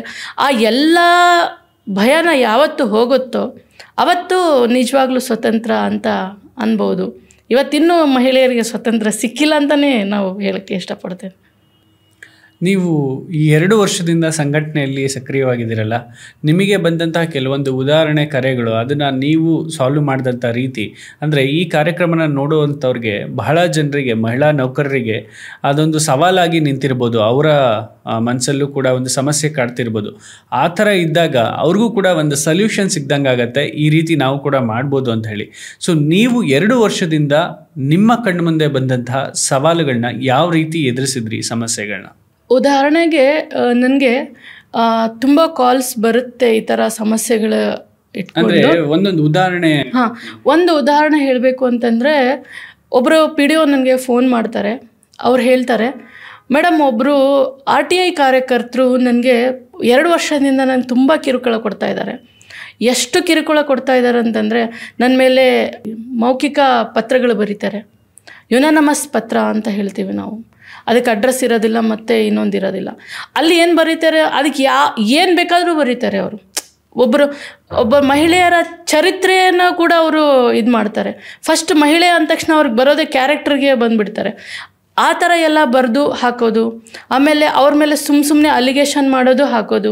ಡಿಪಾರ್ಟ್ಮೆಂಟಲ್ಲಿ ನನಗೆ 2 ವರ್ಷದಿಂದ ಆ RTI ಕಾರ್ಯಕರ್ತ ನನ್ನ ಮೇಲೆ ಇಲ್ಲ ಸಲ್ಲದ ಆರೋಪಗಳನ್ನು ಮಾಡ್ತಾನೆ, ಇಲ್ಲ ಸಲ್ಲದ ಒಂದು ದೂರುಗಳನ್ನು ಕೊಡ್ತಾನೆ ನನ್ನ ಮೇಲೆ. ಅದ್ರ ಮೇಲೆ ನನಗೆ ಡಿಪಾರ್ಟ್ಮೆಂಟಲ್ಲಿ ಸುಮ್ಮನೆ ಎನ್ಕ್ವೈರಿ ಮಾಡ್ತಾರೆ. ಆ ಎನ್ಕ್ವೈರಿಯಲ್ಲಿ ಏನೂ ಇರೋದಿಲ್ಲ, ಆದ್ರೂ ನಾನು ತುಂಬ ಕಷ್ಟಪಡ್ತಾ ಇದ್ದೀನಿ. ನನಗೆ ಎಷ್ಟು ಹಿಂಸೆ ಆಗಿದೆ ಅಂತಂದರೆ, ಸುಮ್ಮನೆ ಸತ್ತೋಗಬೇಕು ಅಂತ ಅನ್ನಿಸ್ತಾ ಇದೆ ಮೇಡಮ್, ಸತ್ತೋಗಬೇಕು ಅಂತ ಅನ್ನಿಸ್ತಾ ಇದೆ, ನಾನು ಏನು ಮಾಡಲಿ ಅಂಥೇಳಿ ಅವ್ರು ನನಗೆ ಕಾಲ್ ಮಾಡಿದವಾಗ ನನಗೆ ನಿಜ ಒಂಥರ ಅನಿಸ್ಬಿಡ್ತು. ಅಂದರೆ ಮಹಿಳೆ ಆ ಸ್ಟೇಜಿಗೆ ಹೋಗಿಬಿಡ್ತಾರಲ್ಲ. ಸಪೋಸ್ ಯಾರೂ ಸಿಕ್ಕಿಲ್ಲ, ಒಳ್ಳೆ ಮಾರ್ಗದರ್ಶಕ ಸಿಕ್ಕಿಲ್ಲ, ಯಾರಾದರೂ ಸಾಂತ್ವನ ಹೇಳೋಕ್ಕೆ ಸಿಕ್ಕಿಲ್ಲ, ಯಾರಾದರೂ ಅವರಿಗೆ ಪ್ರೊಟೆಕ್ಷನ್ ಮಾಡಲಿಲ್ಲ ಅಂತಂದರೆ ಅವ್ರು ಸುಸೈಡ್ ಮಾಡ್ಕೊಂಡ್ಬಿಡ್ತಾರೆ. ಆವಾಗ ಎಷ್ಟು ನೋವಾಗುತ್ತೆ ಅಂತಂದರೆ, ಜೀವಕ್ಕೆ ಇರ್ತಕ್ಕಂಥ ಬೆಲೆ ಮತ್ತು ಯಾರಿಂದನೂ ತುಂಬಕ್ಕಾಗಲ್ಲ. ಈ ರೀತಿಯ ಅವ್ರಿಗೆ ಕಿರುಕುಳಗಳನ್ನು ಕೊಟ್ಟಾಗ ಅವ್ರ ಜೊತೆ ನಿಲ್ಲೋದಕ್ಕೆ ಯಾರೂ ಅಷ್ಟೊಂದು ಇದು ಮಾಡೋದಿಲ್ಲ. ಯಾಕಂದರೆ ಅವರವರ ಇದ್ರೊಳಗೆ ಅವ್ರವ್ರು ಇರ್ತಾರೆ. ಮತ್ತು ಅವ್ರು ಯಾರ ಹತ್ರನೂ ನನಗೆ ಸ್ಪಷ್ಟವಾಗಿ ಹೇಳಿದರು, ಮೇಡಮ್ ನಾನು ಡಿಸೈಡ್ ಮಾಡಿಬಿಟ್ಟಿದ್ದೀನಿ ಸುಸೈಡ್ ಮಾಡ್ಕೊಂಡು ಬಿಡಬೇಕು ಅಂತ. ಇನ್ನೂ ನನಗೆ ಮದುವೆ ಆಗಿಲ್ಲ, ಪ್ರೊಬೆಷನರಿ ಮುಗ್ದಿಲ್ಲ, ಇಷ್ಟರೊಳಗಡೆ ನನಗೆ ಇಷ್ಟೊಂದು ಕಿರುಕುಳ ಕೊಡ್ತಾ ಇದ್ದಾರೆ ಅಂತ. ಮತ್ತು ಇನ್ನೊಬ್ಬರು ಫೋನ್ ಮಾಡಿದರು ನನಗೆ. ಅವ್ರದ್ದು ಯಾವ ಥರ ಇತ್ತು ಅಂತಂದರೆ, ಅವ್ರು ಹೇಳ್ತಾರೆ, ನನಗೆ ಇನ್ನೂ ಪ್ರೊಬೆಷನರಿ ಮುಗ್ದಿಲ್ಲ, ಇನ್ನೂ ನಾನು ಮಗು ಇದೆ, ನಂದು ಚಿಕ್ಕ ಮಗು ಇದೆ, 2 ತಿಂಗಳದ ಮಗು ಇದೆ, ಆದ್ರೂ ಕೂಡ ನನಗೆ ಪ್ರೆಗ್ನೆಂಟ್ ಇದ್ದಾಗಲಿಂದ ನನಗೆ ಕಿರುಕುಳ ಕೊಡ್ತಾ ಇದ್ದಾರೆ. ಯಾವ ರೀತಿ ಕಿರುಕುಳ ಕೊಡ್ತಾರೆ ಅಂದರೆ, ಇವರ ಜಾಗಕ್ಕೆ ಇನ್ನೊಬ್ಬರು ಬರಬೇಕು. ಒಂದು ಜಾಗದಲ್ಲಿ ಇವ್ರು ಇದ್ದಾರೆ, ಇನ್ನೊಬ್ರು ಬರಬೇಕು. ಇನ್ನೊಬ್ರು ಬರಬೇಕು ಅಂದರೆ ಏನು ಮಾಡಬೇಕು, ಅಲ್ಲಿ ಇಲ್ಲಿ ಎಲ್ಲ ಆಮಿಷ ಕೊಟ್ಬಿಟ್ಟು ಇವ್ರನ್ನ ಟ್ರಾನ್ಸ್ಫರ್ ಮಾಡ್ತಾರೆ, ವರ್ಗಾವಣೆ ಮಾಡ್ತಾರೆ. ವರ್ಗಾವಣೆ ಮಾಡಿದವಾಗ ಇವ್ರು KITಗೆ ಹೋಗ್ತಾರೆ. KITಯಲ್ಲಿ ಇವ್ರ ಪರವಾಗಿ ನ್ಯಾಯ ಆಗುತ್ತೆ. ಆದರೂ ಕೂಡ ಡಿಪಾರ್ಟ್ಮೆಂಟ್ ಇವ್ರನ್ನ ತೊಗೊಳೋದಿಲ್ಲ. ಮತ್ತೆ ಇವರು KITಗೆ ಹೋಗ್ತಾರೆ, ಮತ್ತೆ ಇವ್ರ ಮೇಲೆ ಇನ್ನೊಂದು ಸಲ ವರ್ಗಾವಣೆ ಆಗುತ್ತೆ. ಈ ರೀತಿಯ ಒಂದು ಸಮಸ್ಯೆಯಲ್ಲಿ ಮಹಿಳಾ ನೌಕರರು ಸಿಕ್ಕಾಕೊಂಡವಾಗ ಅವ್ರಿಗಾಗಿ ನಿಂತ್ಕೊಳ್ಳೋರು ಯಾರು? ಯಾವ ರೀತಿ ಇದು ಮಾಡಬೇಕು ಅಂತೇಳಿ. ಮತ್ತು ನಾನು ಅವರಿಗೆ ಎಲ್ಲರಿಗೂ ಹೇಳೋದು ಒಂದೇ, ನೋಡಿ ಏನೇ ಆಗಲಿ ಧೈರ್ಯ ಕಳ್ಕೊಬೇಡಿ. ನೀವು ನನಗೆ ಫೋನ್ ಮಾಡಿ, ನಾನಿಲ್ಲ ಅಂತಂದರೆ ಇನ್ಯಾರಾದರೂ ಯಾರು ನಿಮಗೆ ಅನಿಸ್ತಾರೋ ಅವ್ರ ಜೊತೆ ನೀವು ಮಾತಾಡಿ. ಆದರೆ ಯಾವುದೇ ಕಾರಣಕ್ಕೂ ಸುಸೈಡ್ ಮಾಡೋದಾಗಲಿ, ನಾನು ಸತ್ತೋಗ್ತೀನಿ ಅಂತಕ್ಕಂಥದ್ದನ್ನು ಹೇಳಬೇಡಿ ದಯವಿಟ್ಟು. ನಾನು ಕೈ ಮುಗಿತೀನಿ ನಿಮಗೆ ಅಂತ ಹೇಳಿದ್ದೀನಿ. ಯಾವುದೇ ಕಾರಣಕ್ಕೂ ನೀವು ಎಲ್ಲರೂ ಯಾವುದೋ ಈ ಥರದ ಮಾತುಗಳು ಆಡಬೇಡಿ. ನಾನಿದ್ದೀನಿ, ನೀವು ಯಾವ ಥರ ರಾತ್ರಿ 12 ಗಂಟೆಗೆ ಕಾಲ್ ಮಾಡಿ, ನಾನಿದ್ದೀನಿ ನಿಮ್ಮ ಜೊತೆಗೆ, ನಾನಿದ್ದೀನಿ. ನೀವು ಎಷ್ಟೇ ಹೇಳಿದ್ರು ನನಗೇನಾಗುತ್ತೆ ಆ ಹೋರಾಟನ ನಿಮ್ಮ ಜೊತೆ ನಾನು ನಿಂತ್ಕೊಂಡು ಮಾಡ್ತೇನೆ. ಆದರೆ ಅವ್ರಿಗೂ ಕೂಡ ನಾನು ಕಿವಿ ಮಾತು ಹೇಳೋದು, ಆದಷ್ಟು ಯಾವ ರೀತಿಯಿಂದ ಈ ಸಮಸ್ಯೆನ ಬಗೆಹರಿಸ್ಬೇಕು ಅದನ್ನು ನೋಡಿ ಫಸ್ಟು. ನಂತರ ನಾವು ಏನು ಮಾಡಬೇಕು ಅಂತಕ್ಕಂಥದ್ದನ್ನು ನಾನು ಅವರಿಗೆ ಹಂತ ಹಂತವಾಗಿ ಸಮಸ್ಯೆಗಳನ್ನು ಬಗೆಹರಿಸೋದಕ್ಕೆ ನಾನು ಅವರಿಗೆ ಸಹಾಯ ಮಾಡಿದ್ದೇನೆ. ಸಮಸ್ಯೆಗಳನ್ನು ಬಗೆಹರಿಸಿದ್ದೇನೆ. ನಾನು ಅವ್ರನ್ನೇ ಕರ್ಕೊಂಡು ಮಹಿಳಾ ಆಯೋಗಕ್ಕೂ ಕೂಡ ಕರ್ಕೊಂಡು ಹೋಗ್ತೇನೆ. ಅವ್ರನ್ನ ಮಹಿಳಾ ಆಯೋಗದ ಅಧ್ಯಕ್ಷರುಗಳ ಜೊತೆಯಲ್ಲಿ ಸಮಾಲೋಚನೆ ಮಾಡಿಸ್ತೇನೆ. ಮತ್ತೊಬ್ಬ ಅಧಿಕಾರಿಗಳ ಜೊತೆ ಸಮಾಲೋಚನೆ ಮಾಡಿಸ್ತೇನೆ. ಕಾನೂನು ಸಲಹೆ ಬೇಕಾದರೆ ಅವರಿಗೆ ಕಾನೂನು ಸಲಹೆಯನ್ನು ಕೊಡಿಸ್ತೇನೆ. ಅವರಿಗೆ ಯಾವ ರೀತಿಯಲ್ಲಿ ಅವ್ರಿಗೆ ಸಹಾಯ ಬೇಕು ಆ ಎಲ್ಲ ರೀತಿಯ ಸಹಾಯನೂ ಕೂಡ ನಾನು ನನ್ನ ಕೈಲಾದಷ್ಟು ಮಾಡ್ತಾ ಇದ್ದೇನೆ ಸರ್. ನಿಮ್ಮ ಸಂಘಟನೆ ಕಳೆದ 2 ವರ್ಷದಿಂದ ಸಕ್ರಿಯವಾಗಿದೆ. ಸಕ್ರಿಯವಾಗಿದೆ ಸರ್ ಇದೇ ಕೆಲಸಗಳಲ್ಲಿ. ಹೌದು ಮೇಡಮ್, ನಾನು ನೋಡ್ತಾ ಇರೋ ಮಟ್ಟಿಗೆ ಅಂದರೆ ನಾನು ಕೇಳಿರೋದು ಬಹಳಷ್ಟು ವಿಜುವಲ್ಗಳನ್ನು ನಾನು ನೋಡಿದ್ದೇನೆ. ಹೆಣ್ಣು ಮಕ್ಕಳಿಗೆ ಸೆಕ್ಷುವಲ್ ಹರಾಸ್ಮೆಂಟ್ಗಳು ಇತ್ತೀಚೆಗೆ ತುಂಬ ನಡೀತಾ ಇದೆ, ಅದು ಸರ್ಕಾರಿ ಆಫೀಸ್ಗಳಲ್ಲಿ. ನಿಮಗೆ ಆ ರೀತಿಯಾದಂತಹ ಕೇಸಸ್ಗಳೇನಾದರೂ ಕಂಡು ಬಂದಿದೆಯಾ? ಕಂಡು ಬಂದಿದೆ ಸರ್. ಆ ಒಂದು ಪ್ರಕರಣಗಳು ಯಾವ ರೀತಿಯಲ್ಲಿ ಇರ್ತವೆ ಅಂತಂದರೆ, ಕೆಲವೊಂದು ಅಧಿಕಾರಿಗಳು ಅವ್ರನ್ನ ಹೇಳ್ತಾರೆ 5 ಗಂಟೆ ಆದಮೇಲೆ ಇನ್ನೂ ಸ್ವಲ್ಪ ಹೊತ್ತು ಕೆಲಸ ಇದೆ, ಇರಿ ಅಂತ ಹೆಚ್ಚಿನ ಸಮಯ ಅವ್ರನ್ನ ಅಲ್ಲೇ ಕೂಡಿಸ್ಕೊಳ್ಳೋದು. ಮತ್ತು ಅವರ ಸರಿಯಾಗಿ ಕೇಳಲಿಲ್ಲ ಅವ್ರ ಮಾತು ಅಂತಂದರೆ ಮಾರನೇ ದಿವಸ ಅವ್ರನ್ನ ರಜೆ ಕೊಡೋದಿಲ್ಲ. ಯಾವುದೋ ಒಂದು ಕೆಲಸದಲ್ಲಿ ಅವ್ರನ್ನ ಸುಮ್ಮನೆ ಕಿರುಕುಳ ಕೊಡೋದು. ಎಷ್ಟು ಕೆಲಸ ಮಾಡಿದರೂ ಕೂಡ ಈ ಕೆಲಸ ಸರಿ ಮಾಡಿಲ್ಲ, ಇನ್ನೊಂದು ಸಲ ಮಾಡ್ಕೊಂಡು ಬಾ. ಆ ಮಹಿಳಾ ನೌಕರರು ಯಾವ ರೀತಿಯಲ್ಲಿ ಕೆಲಸ ಮಾಡಿದರೆ ಏನು ಮಾಡಬೇಕು ಅಂತ ಗೊತ್ತಾಗೋದಿಲ್ಲ.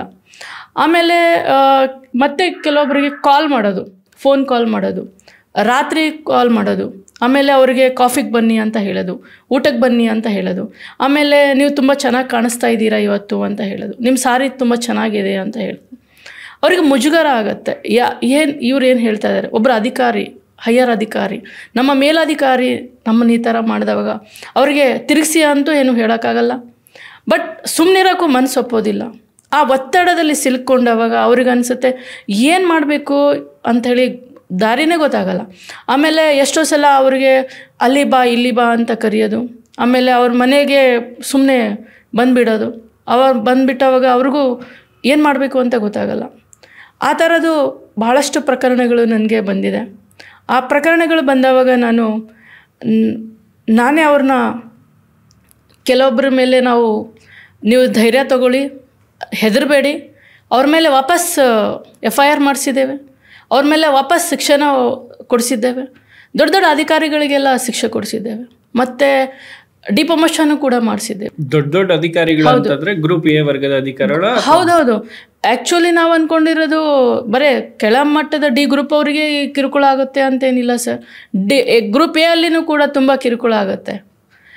ಬರೀ ಅಧಿಕಾರಿಗಳು ಅಷ್ಟೇ ಅಲ್ಲ, ಸಹೋದ್ಯೋಗಿಗಳು ಕೂಡ ಕಿರುಕುಳ ಕೊಡ್ತಾರೆ. ಅಧಿಕಾರಿ ಅಷ್ಟೇ ಅಲ್ಲ, ಸಹೋದ್ಯೋಗಿಗಳು ಕಿರುಕುಳ ಕೊಡೋಕ್ಕೆ ಶುರು ಮಾಡ್ತಾರೆ. ಅವ್ರ ಜೊತೆನೂ ಕೂಡ ನಾವು ಇಂಥ ಪ್ರಕರಣಗಳನ್ನು ಇತ್ಯರ್ಥ ಮಾಡಿದ್ದೇವೆ ಸರ್. ನೀವು ಇತ್ತೀಚೆಗೆ ಯಾವುದಾದ್ರೂ ಪ್ರಕರಣಗಳು ಇದನ್ನು ಹೊರತುಪಡಿಸಿ ಈ ಭ್ರಷ್ಟಾಚಾರ ಅನ್ನುವಂಥದ್ದು ಸರ್ಕಾರಿ ಇಲಾಖೆಗಳಲ್ಲಿ, ಎಲ್ಲ ಇಲಾಖೆಗಳು, ನಾನು ಒಂದು ಇಲಾಖೆ ಹೆಸರು ಹೇಳೋದಿಲ್ಲ, ಎಲ್ಲ ಇಲಾಖೆಗಳಲ್ಲೂ ಕಂಡು ಬರ್ತಿದೆ. ಅದರಲ್ಲೂ ಈ ಹೆಣ್ಣು ಮಕ್ಕಳಿಗೆ ಹೆಚ್ಚಿನದಾಗಿ ಲಂಚವನ್ನು ಸ್ವೀಕರಿಸೋದಿಲ್ಲ. ಅಂದರೆ ಹೆಣ್ಮಕ್ಳು ಹೇಗಿರ್ತಾರೆ ಅಂತಂದರೆ, ಕರ್ತವ್ಯದಲ್ಲಿ ಕಾರ್ಯನಿರ್ವಹಿಸೋದ್ರಲ್ಲಿ ರೂಲ್ಸ್ ಬಿಟ್ಟು ಬೇರೊಂದನ್ನು ನಾನು ಯಾವುದನ್ನು ಮುಟ್ಟೋದಿಲ್ಲ ಅಂತ ಇರ್ತಾರೆ. ಸೊ ಅಂಥವರಿಗೂ ಕೂಡ ಇದೊಂದು ರೀತಿಯಾದಂಥ ಥ್ರೆಟ್ಟಾ ಅಂತ? ಖಂಡಿತವಾಗ್ಲೂ ಥ್ರೆಟ್ ಆಗುತ್ತೆ. ಯಾಕೆ ಅಂತಂದರೆ ಮಹಿಳಾ ನೌಕರರು ಮತ್ತು ಅಧಿಕಾರಿಗಳು ಇಬ್ಬರೂ ಕೂಡ ನಮ್ಮ ಕೆಲಸದಲ್ಲಿ ನಾವು ಪ್ರಾಮಾಣಿಕತೆಯಿಂದ ಕೆಲಸ ಮಾಡ್ತೇವೆ. ಪ್ರಾಮಾಣಿಕತೆಯಿಂದ ಕೆಲಸ ಮಾಡಿದವಾಗ ರೂಲ್ಸ್ ಬಿಟ್ಟು ನಾವು ಹೋಗೋದಿಲ್ಲ ಅಂತ ಹೇಳಿದವಾಗ ಅವ್ರಿಗೇನು ಅನಿಸುತ್ತೆ, ಏನಾದರೂ ದುಡ್ಡು ಕೊಟ್ಟರೆ, ಏನಾದರೂ ಆಮಿಷ ಒಡ್ಡಿದರೆ ಇವರು ನಮ್ಮ ಕೆಲಸನ ಮಾಡಿಕೊಡ್ತಾರೆ. ಕೆಲಸ ಮಾಡೋಕ್ಕೆ ಆಗೋದಿಲ್ಲ, ಆದ್ರೂ ಕೂಡ ಅವರು ಒತ್ತಡ ತೊಗೊಂಡು ಬರ್ತಾರೆ. ಜನಪ್ರತಿನಿಧಿಗಳಿಂದ ಒತ್ತಡ ತೊಗೊಂಡು ಬರ್ತಾರೆ, ಬೇರೆಯವರಿಂದ ಒತ್ತಡ ತೊಗೊಂಡು ಬರ್ತಾರೆ, ಇಲ್ಲಾಂದರೆ ಆಮಿಷ ಒಡ್ತಾರೆ, ಇಲ್ಲ ಭ್ರಷ್ಟಾಚಾರಕ್ಕೆ ಒಳಪಡಿಸ್ತಾರೆ. ಆ ಸಮಯದಲ್ಲಿ ಇವರೇನಾದರೂ ಮಹಿಳಾ ನೌಕರರು ಇಲ್ಲ ನಾವು ಮಾಡಲ್ಲ ಅಂತ ಹೇಳಿದವಾಗ ಬೇರೆ ಬೇರೆ ರೀತಿಯ ಕಿರುಕುಳನ್ನು ಕೂಡ ಮತ್ತೆ ಅವ್ರಿಗೆ ಕೊಡೋದಕ್ಕೆ ಪ್ರಾರಂಭ ಮಾಡ್ತಾರೆ ಅವರು. ಓಕೆ. ಸೊ ಈ RTI ಕಾರ್ಯಕರ್ತರದ್ದು ಈ 2 ಸಮಸ್ಯೆಗಳು ಒಂದು ಕಡೆ ಆದರೆ, RTI ಕಾರ್ಯಕರ್ತರದ್ದು ಇನ್ನೊಂದು ಸಮಸ್ಯೆ. ಈ RTI ಹಾಕೋದ್ರಿಂದ ಬಹಳ ಜನರಿಗೆ ಬೆದರಿಕೆ ಹುಟ್ಟೋದಕ್ಕೆ ಮಾಡ್ತಾರೆ. ಇನ್ನೂ ಕೆಲವೊಂದಷ್ಟು ಜನ RTI ಹಾಕಿ ಪೀಡಿಸೋದಕ್ಕೆ ಶುರು ಮಾಡ್ತಾರೆ ಹೆಣ್ಣು ಮಕ್ಕಳನ್ನು. ಅಂದರೆ ಫಾರ್ ಎಕ್ಸಾಂಪಲ್ ನಾನು ಹೇಳ್ತಾ ಇರೋದು ಈ PDOಗಳನ್ನ ಆಗಿರ್ಬೋದು, ವಿಲೇಜ್ ಅಕೌಂಟೆಂಟ್ಗಳನ್ನ ಆಗಿರ್ಬೋದು, VA ಪೋಸ್ಟಲ್ಲಿರೋವಂಥವ್ರನ್ನ, ಈ ಗ್ರಾಮೀಣ ಮಟ್ಟದಲ್ಲಿ ಇದು ಸಾಕಷ್ಟು ನಡೀತಾ ಇದೆ ಅಂತ. ತುಂಬ ಸರ್. ಇವತ್ತಿನ ಒಂದು ಸಂದರ್ಭದಲ್ಲಿ RTI ಕಾರ್ಯಕರ್ತರು ಮತ್ತು RTI ದೂರುಗಳು ಹೆಂಗಾಗಿದೆ ಅಂದರೆ ಒಂದು ದಂಧೆ ಥರ ಆಗಿದೆ ಸರ್. ಯಾವ ಥರ ಇದನ್ನು ಯೂಸ್ ಮಾಡ್ತಾ ಇದ್ದಾರೆ, ಯಾವ ಥರ ಇದನ್ನು ಬಳಸ್ತಾ ಇದ್ದಾರೆ ಅಂತಂದರೆ ಭಯಪಡಿಸೋದಕ್ಕೂ ಬಳಸ್ತಾರೆ, ಇನ್ನೊಬ್ಬರ ಮೇಲೆ ಅವ್ರನ್ನ ದ್ವೇಷ ತೀರಿಸ್ಕೊಳ್ಳೋದಕ್ಕೂ ಕೂಡ ಬಳಸ್ತಾರೆ. ಆಮೇಲೆ RTI ಒಂದು ದೂರಿನ ಮೇಲೆ ಎಷ್ಟೋ ಪ್ರಕರಣಗಳು, ಎಷ್ಟೋ ಬರೇ ಮಹಿಳಾ ನೌಕರರೇ ಅಂತಲ್ಲ, ಸಮಗ್ರವಾಗಿ ಎಲ್ಲ ನೌಕರರು ಕೂಡ ಈ ಒತ್ತಡಕ್ಕೆ ಸಿಲ್ಕೊಂಡಿದ್ದಾರೆ. ಇವತ್ತು ಬಹಳಷ್ಟು ಜನ ನಮ್ಮ ನೌಕರರು ಸುಸೈಡ್ ಮಾಡಿದ್ದಾರೆ, ಬರೆದು ಇಟ್ಟು ಸುಸೈಡ್ ಮಾಡಿದ್ದಾರೆ. ಕೆಲವೊಂದು ಜಿಲ್ಲೆಯಲ್ಲಿ ನೌಕರರು ಇವರ ಒತ್ತಡಕ್ಕೆ ಸಿಲುಕಿ ಬರೆದು, ಅವ್ರ ಹೆಸರೇ ಬರೆದು, ಈ ರೀತಿಯಿಂದ ನಾನು ಇದಕ್ಕೋಸ್ಕರನೇ ಇವತ್ತು ನಾನು ಸುಸೈಡ್ ಮಾಡ್ತಾ ಇದ್ದೀನಿ ಅಂತಲೇ ಬರೆದಿದ್ದಾರೆ ಸರ್. ತುಂಬಾ RTIದು ಒಂದು ಕಿರುಕುಳ ಅದನ್ನು ಹೇಳ್ತಿರೋದಷ್ಟು ಮಟ್ಟಕ್ಕೆ ಇವತ್ತು ಹೋಗಿದೆ. ನಿಜ ಹೇಳಬೇಕು ಅಂತಂದರೆ RTI ಒಳ್ಳೆಯದು ಒಂದು ಕಡೆ. ಯಾರಾದರೂ ಇನ್ಫಾರ್ಮೇಷನ್ ಬೇಕು, ಯಾವುದಾದ್ರೂ ಮಾಹಿತಿ ನಮಗೆ ಬೇಕು ಅಂದರೆ RTIದಲ್ಲಿ ಹಾಕ್ಕೊಂಡು ನಾವು ಆ ಮಾಹಿತಿನ ಪಡಿಬೋದು. ಆದರೆ ಅದನ್ನು ಇನ್ನು ಬೇರೆ ರೀತಿಯಲ್ಲಿ ಏನು ಬಳಸ್ತಾರಲ್ಲ, ಅದು ತುಂಬ ತಪ್ಪು ಇದಾಗ್ತಾ ಇದೆ. ಇವತ್ತು ನೌಕರರ ಮೇಲೆ ಅತ್ಯಂತ ಒಂದು ಪರಿಣಾಮ ಕೂಡ ಬೀಳ್ತಾ ಇದೆ ಮತ್ತು ಒತ್ತಡ ಕೂಡ ಬೀಳ್ತಾ ಇದೆ. ಹಾಗಾಗಿ ಬಹಳಷ್ಟು ನೌಕರರು ಇದಕ್ಕೆ ಒಳಗೊಳಗಿದೆ. ಸಾರ್ವಜನಿಕರಿಂದ ಏನಾದರೂ ಸಮಸ್ಯೆಗಳು ಕಂಡು ಬರ್ತಿದೆಯಾ ನಿಮಗೆ ಮಹಿಳಾ ನೌಕರರ ಮೇಲೆ? ಸಾರ್ವಜನಿಕರಿಂದ ಮಹಿಳಾ ನೌಕರರ ಮೇಲೆ ಆ ರೀತಿಯ ಸಮಸ್ಯೆಗಳೇನು ಕಂಡುಬರೋದಿಲ್ಲ. ಆದರೆ ಕೆಲವೊಂದು ಸಲ ಸಾರ್ವಜನಿಕ ರೂಪದಲ್ಲಿ ಬೇಕು ಅಂಥೇಳಿ ಈ ರೀತಿಯ ಕಾರ್ಯಕರ್ತರು, RTI ಕಾರ್ಯಕರ್ತರು ಮತ್ತು ಬೇಕು ಅಂಥೇಳಿ ಬಂದು ಏನೋ ಕಿರುಕುಳ ಮತ್ತು ಅವ್ರನ್ನ ಕಾಡಿಸ್ತಾರೆ, ಅವ್ರನ್ನ ಬೇಕಂಥೇಳಿ ಒತ್ತಡಕ್ಕೆ ಸಿಲುಕಿಸ್ತಾರಲ್ಲ, ಅದು ಸ್ವಲ್ಪ ಸಮಸ್ಯೆಗಳಾಗ್ತವೆ ಸರ್. ಇತ್ತೀಚೆಗೆ ವರ್ಕ್ ಪ್ರೆಷರ್ ಕೂಡ ತುಂಬ ಜಾಸ್ತಿ ಆಗ್ತಾ ಇದೆ, ಅಂದರೆ ಮೇಲಧಿಕಾರಿಗಳಿಂದ ಮಹಿಳಾ ನೌಕರರಿಗೆ. ಆ ಥರದ ಸಮಸ್ಯೆನೂ ಕಂಡು ಬಂದಿದೆಯಾ ನಿಮಗೆ? ಹೌದು. ಯಾಕಂತಂದರೆ ವರ್ಕ್ ಪ್ರೆಷರ್ ಬರೀ ಮಹಿಳಾ ನೌಕರರ ಮೇಲೇ ಅಲ್ಲ, ಎಲ್ಲ ನೌಕರರ ಮೇಲೂ ಕೂಡ ಇದೆ. ಬಟ್ ಮಹಿಳಾ ನೌಕರರಿಗೆ ವಿಶೇಷವಾಗಿ ವರ್ಕ್ ಪ್ರೆಷರ್ ಯಾವ ಥರ ಕ್ರಿಯೇಟ್ ಆಗುತ್ತೆ ಅಂತಂದರೆ, ಒಂದು ಮನೆಯ ಒತ್ತಡ ಕೂಡ ಇರುತ್ತೆ, ಸೆಲ್ಫ್ ಒತ್ತಡ ಕೂಡ ಇರುತ್ತೆ. ಮನೆಯಲ್ಲಿ ಅತ್ತೆ ಮಾವಿಗೆ ನೋಡ್ಕೋಬೇಕು, ತಂದೆ ತಾಯಿಗೆ ನೋಡ್ಕೋಬೇಕು, ಮಕ್ಕಳನ್ನ ನೋಡ್ಕೋಬೇಕು, ಎಲ್ಲ ಜವಾಬ್ದಾರಿ ಇವ್ರದ್ದೇ ಇರುತ್ತೆ. ಅಡುಗೆ ಮಾಡಬೇಕು, ಕರೆಕ್ಟ್ ಟೈಮಿಗೆ ಮತ್ತು ಆಫೀಸಿಗೆ ಬರಬೇಕು. ಇದನ್ನೆಲ್ಲ ನಿಭಾಯಿಸ್ಕೊಂಡು ಆಫೀಸಿಗೆ ಬಂದು ಆಫೀಸ್ ಕೆಲಸನೂ ಕೂಡ ನಾವು ಮಾಡಬೇಕಾದ್ರೆ ಅಲ್ಲಿ ಇವತ್ತು ಏನಾಗಿದೆ, ನಮ್ಮ ಕರ್ನಾಟಕದಲ್ಲಿ ಒಟ್ಟು ಸ್ಯಾಂಕ್ಷನ್ ಆಗಿರ್ತಕ್ಕಂಥ ಸರ್ಕಾರಿ ಪೋಸ್ಟ್ಗಳಲ್ಲಿ 7 ಲಕ್ಷ ಪೋಸ್ಟ್ಗಳಲ್ಲಿ 2,40,000 ಹುದ್ದೆಗಳು ಖಾಲಿ ಇದೆ.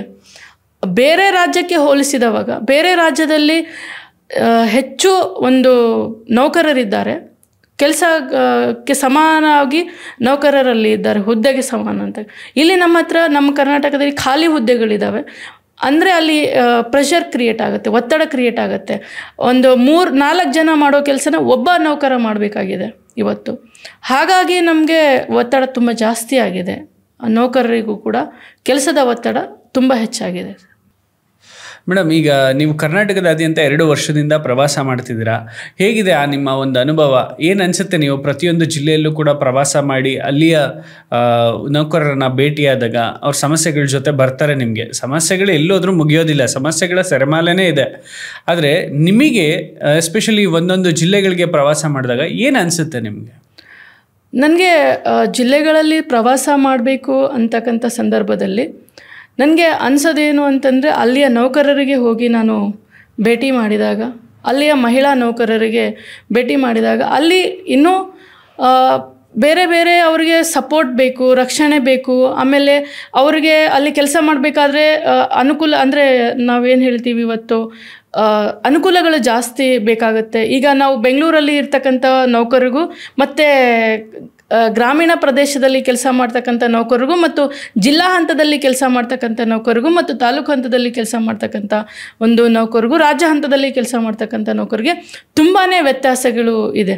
ಈಗ ರಾಜ್ಯ ಹಂತದಲ್ಲಿ ನಾವು ಕೆಲಸ ಮಾಡಬೇಕಾದ್ರೆ ನಮಗೆ ಇಲ್ಲಿ ಏನು ಸಮಸ್ಯೆಗಳು ಕಾಡ್ತವೆ ಅಂತಂದರೆ, ಒಂದು ಎಲ್ಲ ಅನುಕೂಲಗಳು ಇದ್ರೂ ಕೂಡ ಇಲ್ಲಿ ಕರೆಕ್ಟ್ ಟೈಮಿಗೆ ಕೆಲವೊಂದು ಸಲ ಆಫೀಸಿಗೆ ರೀಚ್ ಆಗೋದಕ್ಕಾಗಲ್ಲ. ಕಾರಣ ಇಲ್ಲಿ ಟ್ರಾಫಿಕ್ ತುಂಬ ಒಂದು ಜನಸಂದಣಿ ಇರೋದರಿಂದ ನಮ್ಮ ಬೆಂಗಳೂರು ಆಲ್ರೆಡಿ ಒಂದು 3ನೇ ಪ್ಲೇಸಿಗೆ ಇದೆ ಪಾಪ್ಯುಲೇಷನ್ ಮತ್ತು ಜನಸಂದಣಿಯಲ್ಲಿ. ದೂರ ಕಚೇರಿ ಮತ್ತು ಮನೆಯ ಒಂದು ಅಂತರ ಇರೋದರಿಂದ ಒಂದು ಸಮಯಕ್ಕೆ ಸರಿಯಾಗಿರ್ತಕ್ಕಂಥ ವಾಹನದ ವ್ಯವಸ್ಥೆ ಕೂಡ ಅವರಿಗೆ ಇರೋದಿಲ್ಲ. ಆ ಸಂದರ್ಭದಲ್ಲಿ ನಾವು ಕರೆಕ್ಟ್ ಟೈಮಿಗೆ ಹೋಗಿ ಕಚೇರಿಗೆ ರೀಚ್ ಆಗಿ ಮತ್ತೆ ನಾವು ಕೆಲಸ ಕಾರ್ಯಗಳನ್ನ ಮಾಡಬೇಕಾದ್ರೆ ಕಾನೂನು ಆಯಿತು, ಆಮೇಲೆ ನಮ್ಮ ರೂಲ್ಸ್ಗಳು ನಮ್ಮ ಮಧ್ಯದಲ್ಲಿ ಬಂದವಾಗ ಸ್ವಲ್ಪ ಒತ್ತಡ ಕ್ರಿಯೇಟ್ ಆಗ್ತಾ ಇದೆ ತುಂಬ. ಮತ್ತು ಜಿಲ್ಲಾ ಹಂತದಲ್ಲಿ ಕೆಲಸ ಮಾಡಬೇಕು ಅಂತಂದರೆ ತಾಲೂಕು ಹಂತದಲ್ಲಿ ಮತ್ತು ಗ್ರಾಮೀಣ ಪ್ರದೇಶದಲ್ಲಿ ವಾಹನದ ವ್ಯವಸ್ಥೆ ಸರಿಯಾಗಿಲ್ಲ, ಸಂಪರ್ಕ ಇಲ್ಲ. ಅವ್ರಿಗೆ ಒಂದು ಪ್ಲೇಸಿಂದ ಇನ್ನೊಂದು ಪ್ಲೇಸಿಗೆ ಹೋಗಿ ಕೆಲಸ ಮಾಡಬೇಕು ಅಂತಂದರೆ ಕೆಲವೊಂದು ಸಲ ರಾತ್ರಿ ಟೈಮಲ್ಲಿ ಏನೂ ಸಿಕ್ಕಿಲ್ಲ ಅಂದರೆ ನಡ್ಕೊಂಡು ಬರ್ತಕ್ಕಂಥ ಒಂದು ಸಂದರ್ಭ ಕೂಡ ನನಗೆ ನೌಕರರು ಹೇಳಿದ್ದಾರೆ. ನಾನು ಕೂಡ ಒಂದೊಂದು ಸಲ ನೋಡಿದ್ದೇನೆ. ಅಂದರೆ ಕೆಲವೊಂದು ಸಲ ಊಟದ ವ್ಯವಸ್ಥೆ ಕೂಡ ಸರಿಯಾಗಿ ಅಲ್ಲಿ ಇರೋದಿಲ್ಲ. ಊಟದ ವ್ಯವಸ್ಥೆ ಅಂದರೆ ಇವಾಗ ರಾತ್ರಿ ಆಗಿರುತ್ತೆ, ಎಲ್ಲಿ ಹೋಗಿ ಊಟ ನಾವು ಮಾಡಬೇಕು ಅಂಥೇಳಿ ಅವರಿಗೆ ಸಿಗೋದಿಲ್ಲ. ಆ ಸಂದರ್ಭನೂ ಕೂಡ ನಮ್ಮ ನೌಕರರು ಅದನ್ನು ಎದುರಿಸ್ತಾ ಇದ್ದಾರೆ. ಮಹಿಳಾ ನೌಕರರು, ವಿಶೇಷವಾಗಿ ಮಹಿಳಾ ನೌಕರರು 20 ಕಿಲೋಮೀಟರ್ ನಡ್ಕೊಂಡು ಹೋಗ್ತಾರೆ ಒಂದು ಜಾಗದಿಂದ. ಅದರಲ್ಲಿ ಇನ್ನೂ ವಿಶೇಷವಾಗಿ ಹೇಳಬೇಕಾದ್ರೆ ಮಹಿಳಾ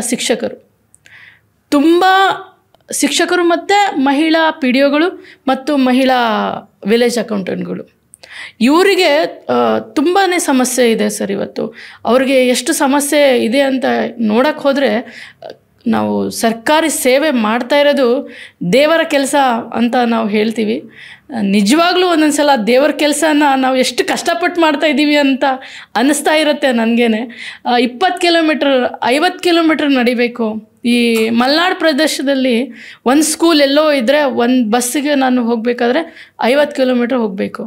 ಯಾವುದು ಸಿಕ್ಕಿಲ್ಲ ಅಂದರೆ ಆ ರಾತ್ರಿಯಲ್ಲಿ ಯಾರ್ದೋ ಬೈಕ್, ಯಾರ್ದೋ ಗಾಡಿ, ಯಾರ್ದೋ ಒಂದು ಕಾರ್ ಇರುತ್ತೆ, ಅವ್ರು ಲಿಫ್ಟ್ ಕೊಡ್ತಾರೆ, ಅವ್ರು ಸರಿಯಾಗಿರ್ತಾರೆ ಇಲ್ಲ ಅನ್ನೋದನ್ನು ಕೂಡ ನಮಗೆ ಗೊತ್ತಿರೋದಿಲ್ಲ. ಆ ಸಂದರ್ಭದಲ್ಲಿ ಏನಾದ್ರು ಹೆಚ್ಚು ಕಡಿಮೆ ಆದರೆ ಕೂಡ ಏನು ಮಾಡಬೇಕು ಅಂತಕ್ಕಂಥ ಒಂದು ನನಗೆ ಅನಿಸಿದೆ. ನಾವು ಇಲ್ಲಿ ಇರ್ತೀವಿ, ಆ್ಯಕ್ಚುಲಿ ಸಂಘಟನೆ ಅಂತಕ್ಕಂಥದ್ದು ರಾಜ್ಯ ಮಟ್ಟದಕ್ಕಿಂತನೂ ಗ್ರಾಮೀಣ ಪ್ರದೇಶದಲ್ಲಿ ಕೆಲಸ ಮಾಡ್ತಕ್ಕಂಥ ನೌಕರರಿಗೆ ಮುಖ್ಯವಾಗಿ ಬೇಕು ಅಂತ ಅನಿಸುತ್ತೆ. ಸಂಘಟನೆ ಬೇಕು, ಅವ್ರಿಗೆ ಜಾಗೃತಿ ಬೇಕು, ಅವ್ರಿಗೆ ಧೈರ್ಯ ಬೇಕು. ಅವ್ರಿಗೆ ನಾವು ಕೊಡ್ತಕ್ಕಂಥ ಒಂದೇ ಒಂದು ಅಂತ ಅನಿಸುತ್ತೆ, ನಮಗಿಂದ ಏನು ಕೊಡೋಕ್ಕಾಗಲ್ಲ ಅವ್ರಿಗೆ ಅಂತ ಅನಿಸುತ್ತೆ. ನಾವು ಎಷ್ಟೇ ಅವ್ರಿಗೆ ವೇತನ ಕೊಟ್ಟರೂ ಕೂಡ ಆ ಸಂದರ್ಭದಲ್ಲಿ ನಮ್ಮ ಕೈಯಿಂದ ಏನೂ ಕೊಡೋಕ್ಕಾಗಲ್ಲ, ಅಸಹಾಯಕರ ಥರ ನಮ್ಗೆ ಅನಿಸುತ್ತೆ ಸರ್. ಭಾಳಷ್ಟು ಸಲ ನನಗೆ ಆ ಥರ ಅನಿಸಿದೆ. ಮೇಡಮ್, ರೋಶ್ನಿ ಗೌಡ ಅವರು ಮೂಲತಃ ಎಲ್ಲಿ ಅವರು? ಏನು ನಿಮ್ಮ ಪರ್ಸ್ನಲ್ ಬ್ಯಾಕ್ಗ್ರೌಂಡ್ ಏನು? ರೋಶ್ನಿ ಗೌಡರು ಮೂಲತಃ ನನಗೆ ಯಾದಗಿರಿ ಜಿಲ್ಲೆ ನಂದು, ಆದರೆ ನಾವು ಸೆಟ್ಲಾಗಿರೋದು ಧಾರವಾಡ. ಈಗ ನಾವು ಬೆಂಗಳೂರಲ್ಲಿ ಸೆಟ್ಲಾಗಿದ್ದೇವೆ. ನನ್ನ ಒಂದು ಪ್ರಾಥಮಿಕದಿಂದ ಮತ್ತು ಗ್ರಾಮೀಣ ಪ್ರದೇಶದಲ್ಲೇ ನಾನು ಓದ್ಕೊಂಡು ಬಂದಿರೋದು. ಆಮೇಲೆ ನಾನು ಆರ್ಟ್ಸ್ ಬ್ಯಾಕ್ಗ್ರೌಂಡಿಂದ ಬಂದಿರೋದು, ಹಾಗೆ ಸ್ಪೋರ್ಟ್ಸ್ ಬ್ಯಾಕ್ಗ್ರೌಂಡಿಂದ ಬಂದಿರೋದು ನನ್ನ ಒಂದು ಪರಿಚಯ. Thank you madam. ಇಷ್ಟೊತ್ತು ನಮ್ಮ ಕಾರ್ಯಕ್ರಮಕ್ಕೆ ಬಂದು ಒಂದು ಹೊಸ ರೀತಿಯಾದಂಥ ಪಾಡ್ಕಾಸ್ಟ್ ಸೆಟಪ್, ನಿಮ್ಗೆ ಏನು ಅನ್ನಿಸ್ತೋ ಗೊತ್ತಿಲ್ಲ, ಈ ರೀತಿಯಾದಂಥ ಒಂದು ಸಂದರ್ಶನನೇ ಹೊಸದು ಅಂದ್ಕೊಳ್ತೀನಿ. ಫಾರ್ ದ ಫಸ್ಟ್ ಟೈಮ್ ನೀವು ಪಾಡ್ಕಾಸ್ಟಲ್ಲಿ ಕೂತ್ಕೋತಾ ಇರೋದು. ತುಂಬ thank you sir, thank you. ನನಗೆ ಕರೆದು ನೀವು ನನ್ನ ಸಂದರ್ಶನ ಮಾಡಿದ್ದೀರಾ, ಗುರ್ತಿಸಿದ್ದೀರಾ. ನನಗೆ ಒಬ್ಬರು ಚಾನಲ್ ಕೆಲಸ ಮಾಡ್ತಕ್ಕಂಥದ್ದು ಏನು ಅಂತಂದರೆ, ರವಿ ಕಂಡದನ್ನು ಚಾನಲ್ ಕಂಡಿತು ಅಂತ ಇವತ್ತು ಹೇಳಬೇಕು ಅಂತಂದರೆ, ಪ್ರತಿಭೆನ ಹುಡುಕಿ ತೆಗೆಯೋದರಲ್ಲಿ ನಿಮ್ಮ ಈ ಚಾನಲ್ಗೆ ನಾನು ತುಂಬ ಆಭಾರಿಯಾಗಿದ್ದೇನೆ. ಮತ್ತು ನಾನಷ್ಟೇ ಅಲ್ಲ, ನಮ್ಮ ಎಲ್ಲ ಮಹಿಳಾ ನೌಕರರ ಪರವಾಗಿ ಮತ್ತು ಸರ್ಕಾರಿ ನೌಕರರ ಪರವಾಗಿ ಇವತ್ತು ನಾನು ನಿಮ್ಮ ಚಾನಲ್ಗೆ ಧನ್ಯವಾದಗಳನ್ನು ಹೇಳೋದಕ್ಕೆ ಇಷ್ಟಪಡ್ತೇನೆ. ತುಂಬ ಥ್ಯಾಂಕ್ ಯು ಸರ್, ನಮಸ್ಕಾರ. Thank you madam. ನಿಮ್ಮ ಸಂಘದ ಎಲ್ಲ ಮಹಿಳಾ ಮಣಿಯರಿಗೂ, ಹಾಗೆ ಇವತ್ತು ನನ್ನ ಎಪಿಸೋಡ್ ನೋಡ್ತಾ ಇರುವಂತಹ ಎಲ್ಲರಿಗೂ ಕೂಡ ಮಹಿಳಾ ದಿನಾಚರಣೆಯ ಹಾರ್ದಿಕ ಶುಭಾಶಯಗಳು. ಧನ್ಯವಾದಗಳು ಸರ್. ಇದೇ ರೀತಿ ಪ್ರತಿಯೊಂದು ಎಪಿಸೋಡನ್ನು ಕೂಡ ವಿನೂತನವಾಗಿ ವಿಶೇಷವಾಗಿ ನಿರ್ಮಾಣ ಮಾಡ್ತಾ ಇದ್ದೇವೆ. ಇದಕ್ಕೆ ನಿಮ್ಮೆಲ್ಲರ ಸಹಕಾರನೂ ಇರಲಿ. ತಪ್ಪದೇ ಸಬ್ಸ್ಕ್ರೈಬ್ ಮಾಡಿ ಕನ್ನಡ ಪಾಡ್ಕಾಸ್ಟ್. ಹಾಗೆ ಈ ವಿಡಿಯೋ ನಿಮಗೆ ಇಷ್ಟ ಆದರೆ ಮಿಸ್ ಮಾಡದೆ ಶೇರ್ ಮಾಡಿ, and don't miss to like our episodes. Thanks for watching. Subscribe ಮಾಡಿ ಆ್ಯಂಡ್ ಬೆಲ್ ಐಕಾನ್ನ ಕ್ಲಿಕ್ ಮಾಡಿ so that every episode is gonna be notified. Keep watching. Spread smile forever.